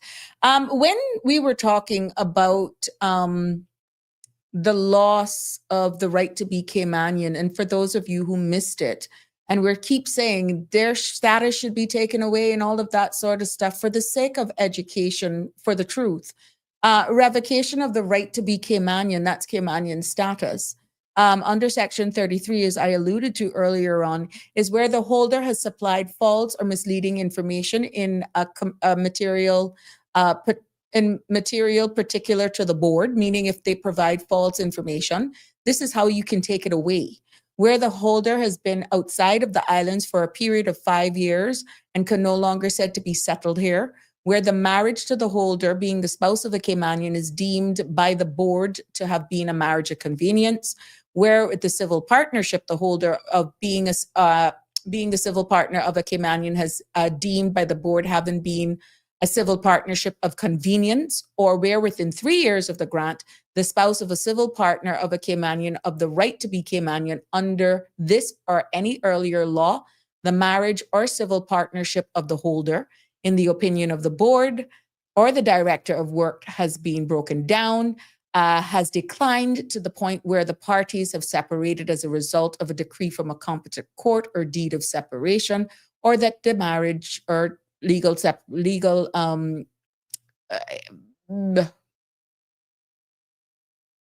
that the legal has no longer subsist. The holder of the right to be Caymanian by entitlement under this act and any provisions of any or other earlier law may lose the right where the holder has not been legal and ordinarily resident in the islands for 7 years. So it goes into that. And they're talking about notifying what nuances or what you're doing as a menace in society, as people would actually call what is being described here from your many calls and messages. There is nowhere in the current immigration legislation that says there are grounds to revoke status in this case. Again, and then Section 34 is the only way based on a conviction. Revocation on a conviction. That's the only how it can be taken away if you don't fall under those categories for providing false information, yada, yada, yada, that I just read out. Without that, really, it can't be taken away unless there is a conviction from a court. And then even if you go to court and let's say you get sentenced or imprisoned for 6 months, you can still keep it. Because the law says for which the grantee is sentenced for an immediate term of imprisonment for 12 months, that's a year or more, other than for non-payment of a fine, and in respect of which conviction that person's right of appeal, which means they still have the right of appealing even after it's revoked and all that sort of stuff, even though they got convicted, they can still appeal it. They may be the parent or of Caymanian child or children. They may have other sound grounds that would be taken into consideration. What I'm saying is I'm hearing a lot of us saying the laws need to have more teeth. This is what we're talking about.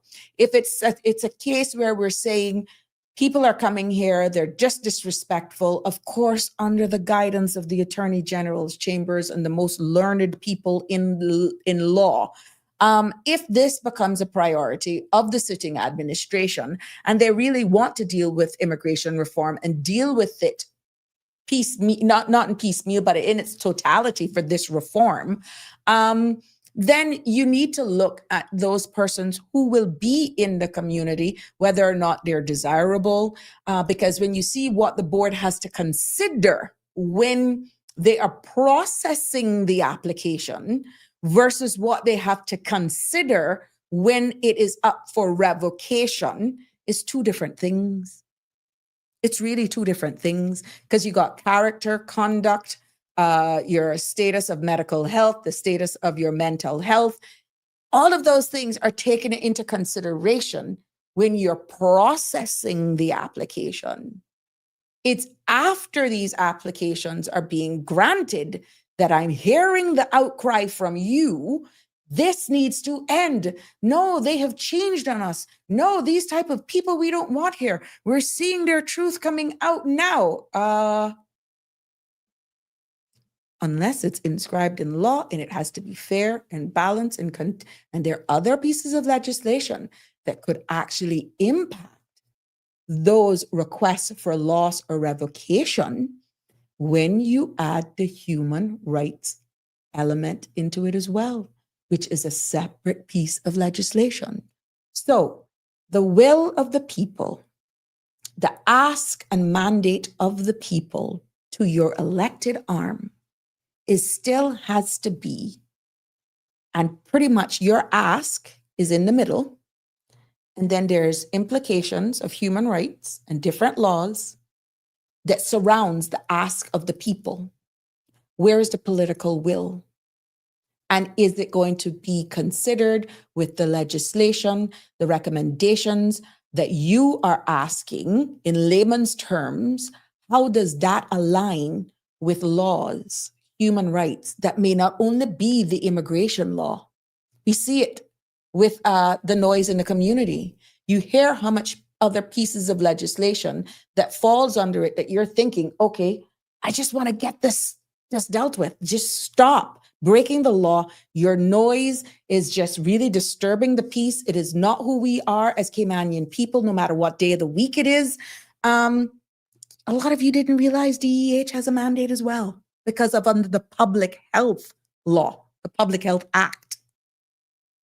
Okay, so your ask is one thing, but this is why this space is here, because there are other pieces of legislation that actually can circumvent or can actually slow it down. Eventually they will get to your ask. Eventually they may get to the mandate. But what if they don't? You then will hold them accountable at the polls because you say they lied to us. But did they? Did they? Or when they realize the work that is required in order to get it delivered based on your mandate and at the pace in which you are asking for it cannot be delivered in the time frame, then who's to blame? Does it then go into the deeper conversation then? Or would you want your MPs to be caught into the weeds of day-to-day operations of how fast civil servants work? I wouldn't want it, because then you become in human resources. But then you may say, Sabrina, but if we elect them, but then the civil servants determine the pace, something is not right here either. These are all the right questions that you need to ask. And I'm hoping that the powers that be are listening, because what I'm getting here is frustration. And people are tired of what appears to be doors being closed in their faces. promises made on campaign trails, you fall for the charismatic nature, you fall for whatever it is you're falling for, and then they get in there and bang, the campaign is over and you're waiting. So these are some of the things that we have to take into serious consideration, and laws may have to change. We may have regulations that could be amended, which is a little bit quicker to actually address. And maybe some of the changes that you're asking for in this may even require a couple of visits to the UK, maybe even require some constitutional amendments. Good evening, caller. You're live on Sabrina Speaks. What's on your mind? Hello, good evening, Sabrina. How are you this evening? I am fair to fine. Good evening. Good. This is Jonathan. I'm talking to you, ma'am. Hi. Pleasure to have you on the show, sir. Thank you very much. I think that what we need to, first of all, as Caymanians, understand is that we really do not have control or self-determination over our trajectory. And I've tried to speak to the subject before, and I'm well aware of the pitfalls of what I'm about to speak of and speak to. However, as you had you just said, changes and necessary changes to our Constitution. And what Cayman and Caymanians will have to go through in order to make those changes. Mm-hmm. I think what we need to do here in Cayman is, for once and for all, recognize and accept and acknowledge that major institutions that we are subjugated to by the construct of contract as a British overseas territory, all right? Those who govern, own, and operate and run these institutions, and I will point specifically right now to the justice system in its entirety, inclusive of the RCIPS, are beholden first and foremost to the well-being and the interests of the Crown, the FCO, above and beyond when push comes to shove the well-being of the Cayman Islands and her people. Okay, so we here in Cayman, we have this, people have this recurring loss of memory when they try to speak about politicians, elected politicians, and they seem to forget that those politicians' only real input into law and order is where they give budgetary money. The funding. Funding, and that is basically where it stops. Then they hand it over then to the operational arm, which is the civil servants, and hope that they deliver. Exactly. So we have a system here in the Cayman Islands where the public's monies are put into systems and institutions that, in reality, we do not have ownership or control of or over. And that is something which we have to recognize if we really and actually want to see a positive change in the medium to long-term outlook. And I say that with this reality, being cognizant of this reality. We do have people in the Cayman Islands of the political and the private industry, the private sector, who would love to see changes towards self-determination happen in Cayman, not for the well-being of the Cayman Islands and her people, but for their own greed and their own lust for power.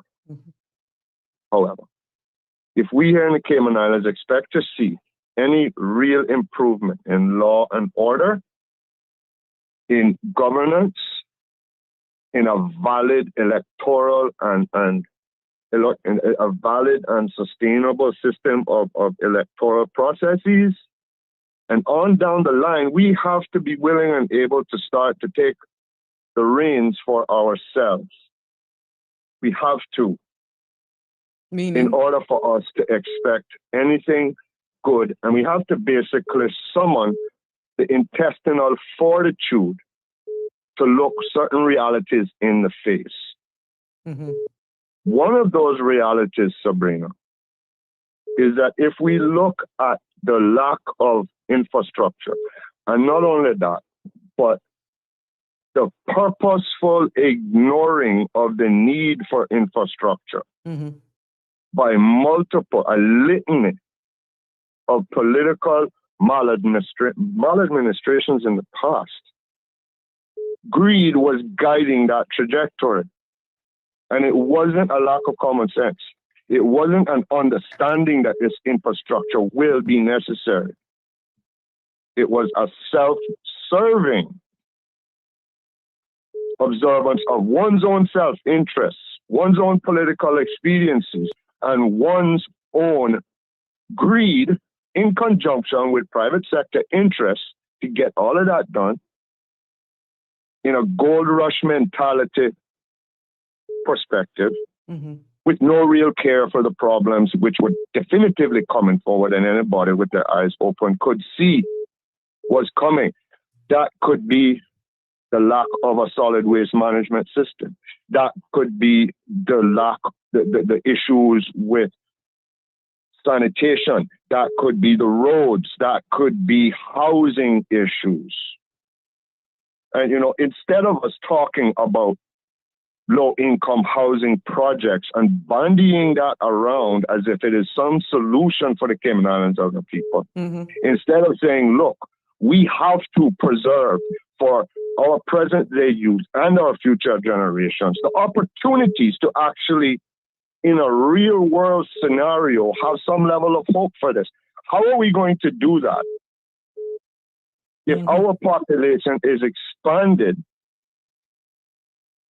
to a tipping point wherein we are making space and high value, highly priced condominiums, complexes, residences, mansions for people to come here and purchase, not for Caymanians, because we all know that it is not. How are we going to have the main pillar of our economy continue to be, well, I guess, the financial industry, right? Which is constantly and continuously far more represented by people who are coming here to take advantage of it.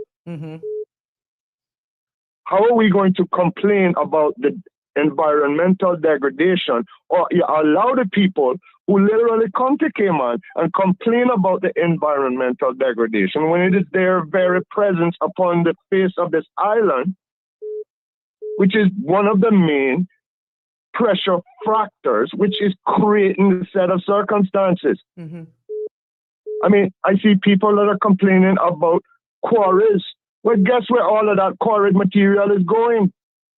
It's going to fill in the same said swamps that you're complaining about so you can live there. We talk about the destruction of our marine resources. We have an overpopulation issue in the Cayman Islands, Sabrina, where we have seen our population increase more by ratio in such a short amount of time than anywhere else on Earth. Calder, can I ask you to bring it back around to what we're talking, because we're already in overtime. So okay, please, not to say that the subject today was a recap, because we had some hard-hitting topics about Sunday trade on Monday, about what's happening pretty much in the Caribbean region. And we spoke about immigration law and delinquent PR fees that led into a different thing. So I was only, because there were 3 hard-hitting topics in the past 3 days, I just allowed today for people to digest what was shared, because there were some real truths. When persons are saying that, persons who want to come here of high net worth, do business here, if you don't hire our Caymanians, we don't want you here, when the law says totally something different, that all you have to do in for substantial business presence is hire a minimum of 4 people who are legal and ordinarily resident. There is nothing that I could find in any form of the current Immigration Act that says anyone is mandated to employ Caymanians. Well, So the I was protection law allowing was this done a space long today. time ago. Yeah, I was just That's long gone. yeah, but I Now, was just allowing any today's talk show of to it air being those.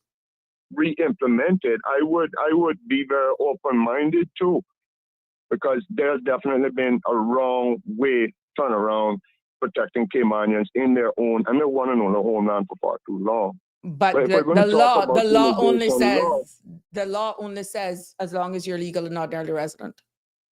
mhm. Well, if we are going to be talking about immigration law, I go back to the same thing.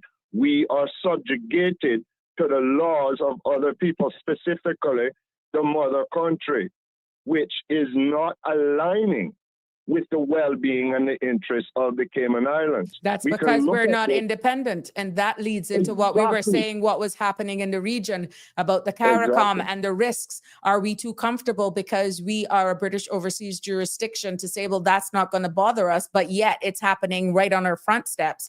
Proximity matters. And these are some of the conversations. And then people are saying, well, what if there is an influx of persons coming to our shore? What are we going to do? And We already have that. but we're saying the voice of the people in this case is going to be, our trajectory will determine on what our mother country says, and that's the UK. So there's a misunderstanding there. And that is why I allowed today's episode to actually reflect on our previous 3 shows for this week's that were hard-hitting topics, preserving culture versus faith and survival, where the Sunday trades came in. So that is what I was actually recapping. But not to say that what you're saying is not sound, and that it, but I just, because we're already in overtime, and I would have liked to just really keep it on topic, not to be rude by any mean or dismissive. No.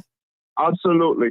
But it does come back to the point, Sabrina, that if we are subjugated and ruled, by a set of terms and systems and laws, above and beyond what is legislated here in the Cayman Islands, which does not fit with the well-being and interests of the Cayman Islands and her people and our future and the unborn who have yet to be born, then we have to be realistic if we're going to continue to talk about the subject matter with looking at what is necessary in order to achieve the solutions. That and if we have want, the people these want. stumbling blocks towards that evolving towards what works for us here in the Cayman Islands. But you can us fight that on the Caymanian floor people. of Parliament, how our Parliament is situated.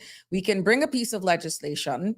It can go through caucus, it can go through cabinet, and actually, unless the governor assents to it, guess what? It still goes nowhere.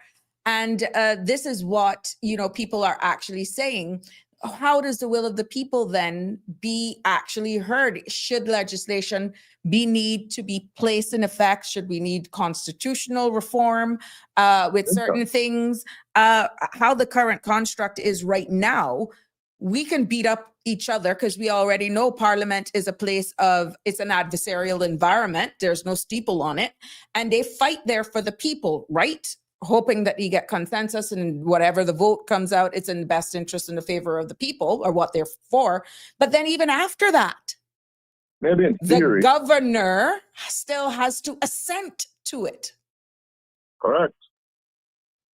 And if And we have another caller. We have another caller.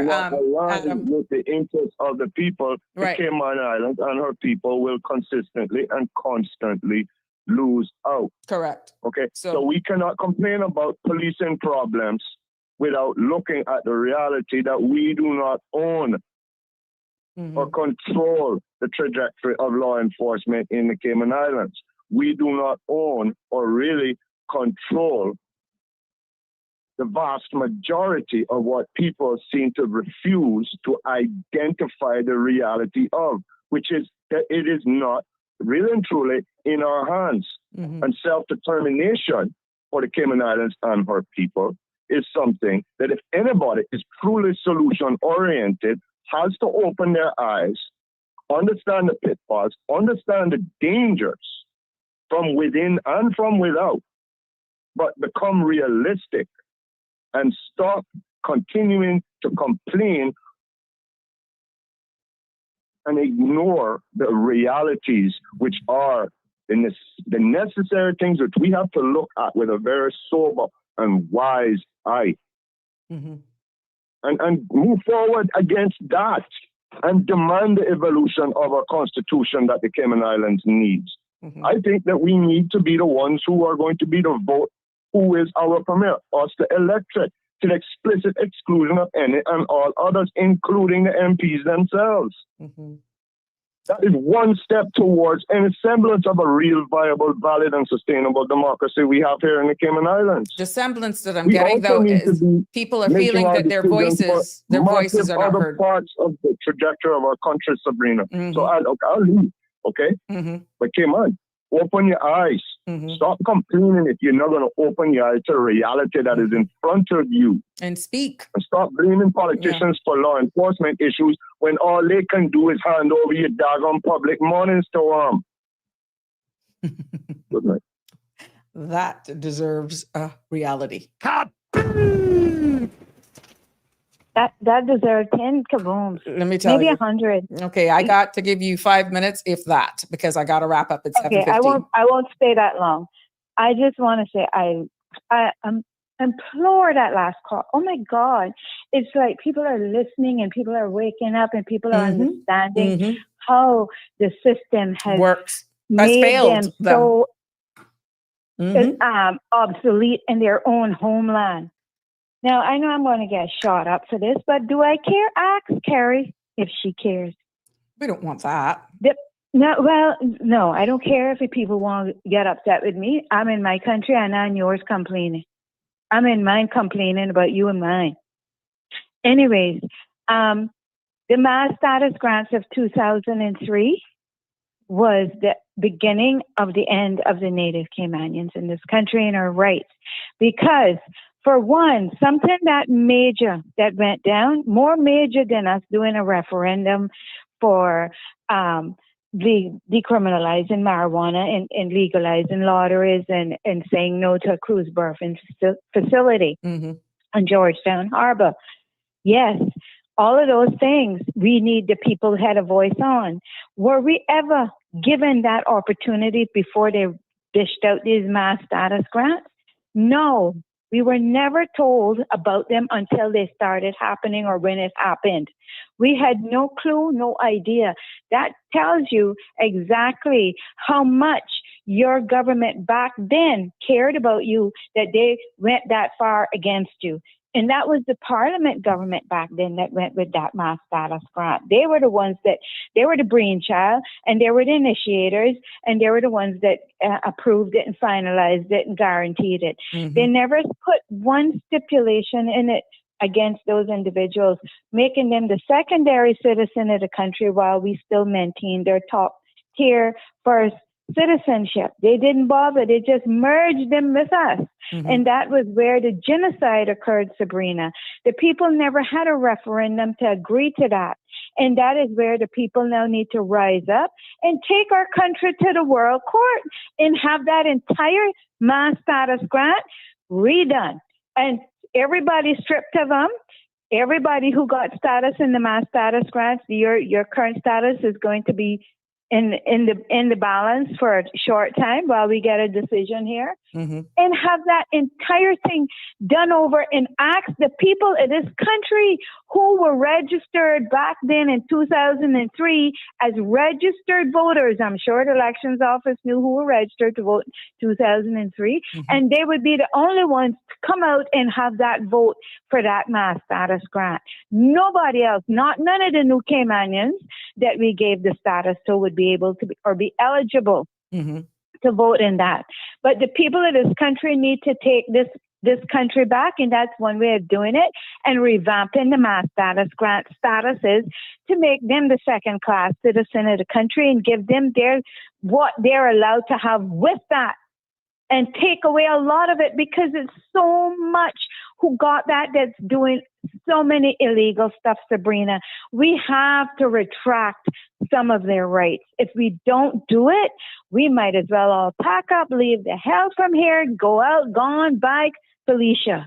Otherwise, we don't have no rights anymore in our country. And don't tell me we don't have rights if we don't all unite. If we unite and demand of our parliamentarians that this is done, we take this to the highest court, that we can take this though and have this retracted, it can be done. Anything can happen. I went to sleep 8 o'clock one night and woke up the next morning 8 o'clock. I heard I couldn't leave my house. Anything is possible. Anyway, Sabrina, thank you so for the much. show today. It's Thank awesome. you. Thank you. Thank you.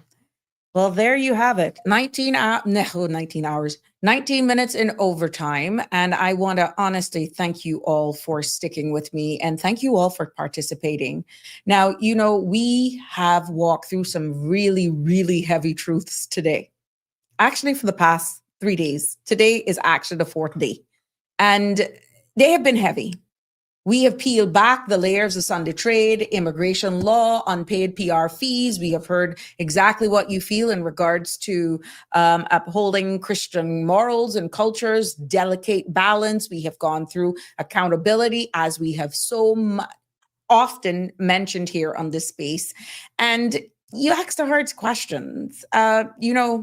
Really, is it that we're too comfortable as it pertains to what's happening in the region? We discussed so much things about national security and all that sort of stuff. But I thank you, because you showed up. You all called in, you messaged, you shared your truth. And I could feel the hurt, the pain, the realities, accepting that, yes, the clarion cry for immigration reform is there. But you got to know where we are to understand what we need to do. And there is a process, and it doesn't just start, it doesn't just end right there with that piece of legislation. There are other pieces of legislations that will tie into place. But I want to thank you all, because when the truth hits home, to be honest, it doesn't just knock, it actually enters.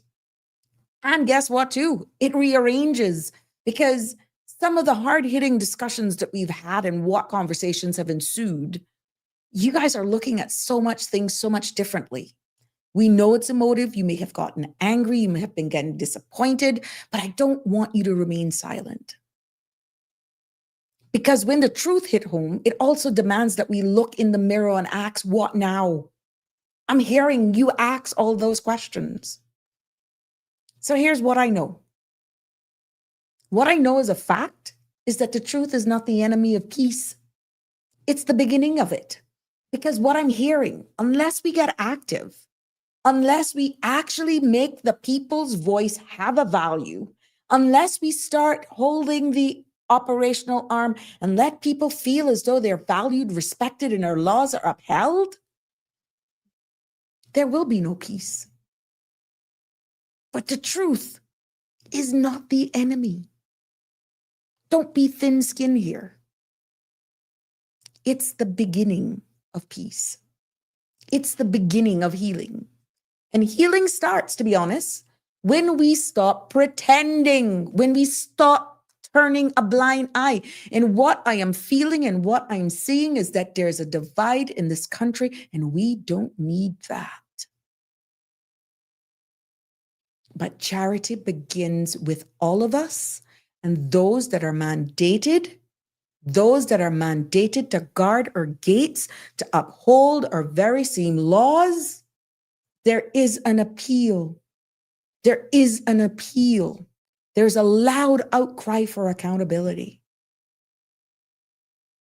When we speak, when we listen, when we act, is when we start and show signs that it's not just wind. So, Cayman, we're not just a collection of laws and policies, and God knows we're not short of them. We are people. We are families. We are faith. And definitely, you see somebody comment in here that they're in the UK and they're studying and their heart aches because of what they're seeing and hearing. That shouldn't be. Miss Carol, Jasmine, it was before we opened the gates and let everybody in. Our mistake. Run the show. You sickening thing. Cameron, why you been so late?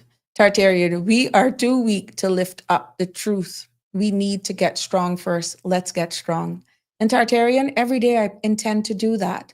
But your strength is when you come from an informed perspective. Because I'm so tired of people speaking and it's not of substance. It's a lot of noise, but then it's empty. And I'm hoping that I'm filling you up with the truth. This is why I take my time and I go through the laws so that you know it's a law. As hard as that pill may be to swallow, Tartarian, that's why I'm doing it. Because this cry for take it away, no, you can't say that anymore because it makes you sound silly. It makes you sound ignorant because the very same thing you're asking for, we need it in the laws if that's what you want. Yeah. And I know it's hard. I know it's hard. So what I can continue is creating this space for everyone. And then what I'm seeing is that I'm getting people wanting now to act. It's just not keep talking. It's not just keep asking the question. Now I'm seeing people are getting the courage. And they're taking courage over comfort. Courage over complacency. Courage because they realize putting your head in the sand is no longer the answer. Yeah. So who's supposed to be upholding our laws are some of our biggest lawbreakers. Real knowledge, truth, and evidence will give you strength. And you're so right, Michelle. And that's why I'm doing it. So until tomorrow for another episode of Sabrina Speaks, it has really been an honor thus far.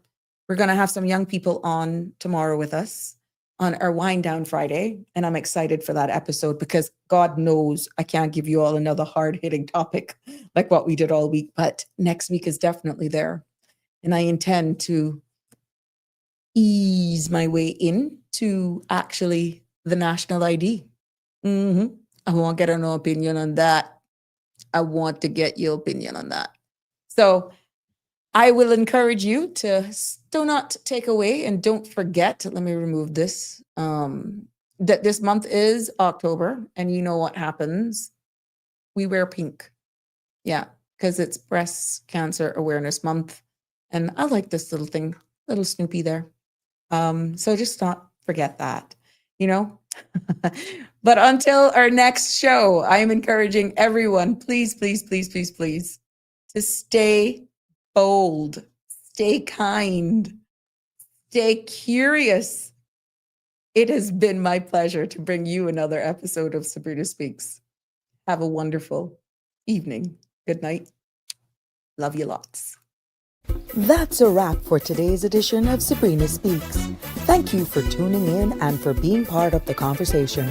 Remember, the dialogue doesn't stop here. Stay engaged, stay informed, and most importantly, stay empowered. We'll be back tomorrow at 5 p.m., same time, same place, right here on CMR TV and radio, where your voice matters and your truth is heard. Until then, K-Man, take care of yourself and each other. That's it for today's edition of Sabrina Speaks, where your voice matters, your story counts, and your truth is always welcome. Join us weekdays from 5 until 6:30 p.m. right here on CMR TV as we dive into the topics that matter most to you. Catch the show live or on demand at cmrtv.com. And don't forget to follow us on Facebook, YouTube, and Instagram so you never miss a moment. Until next time, stay informed, stay engaged, and always speak your truth.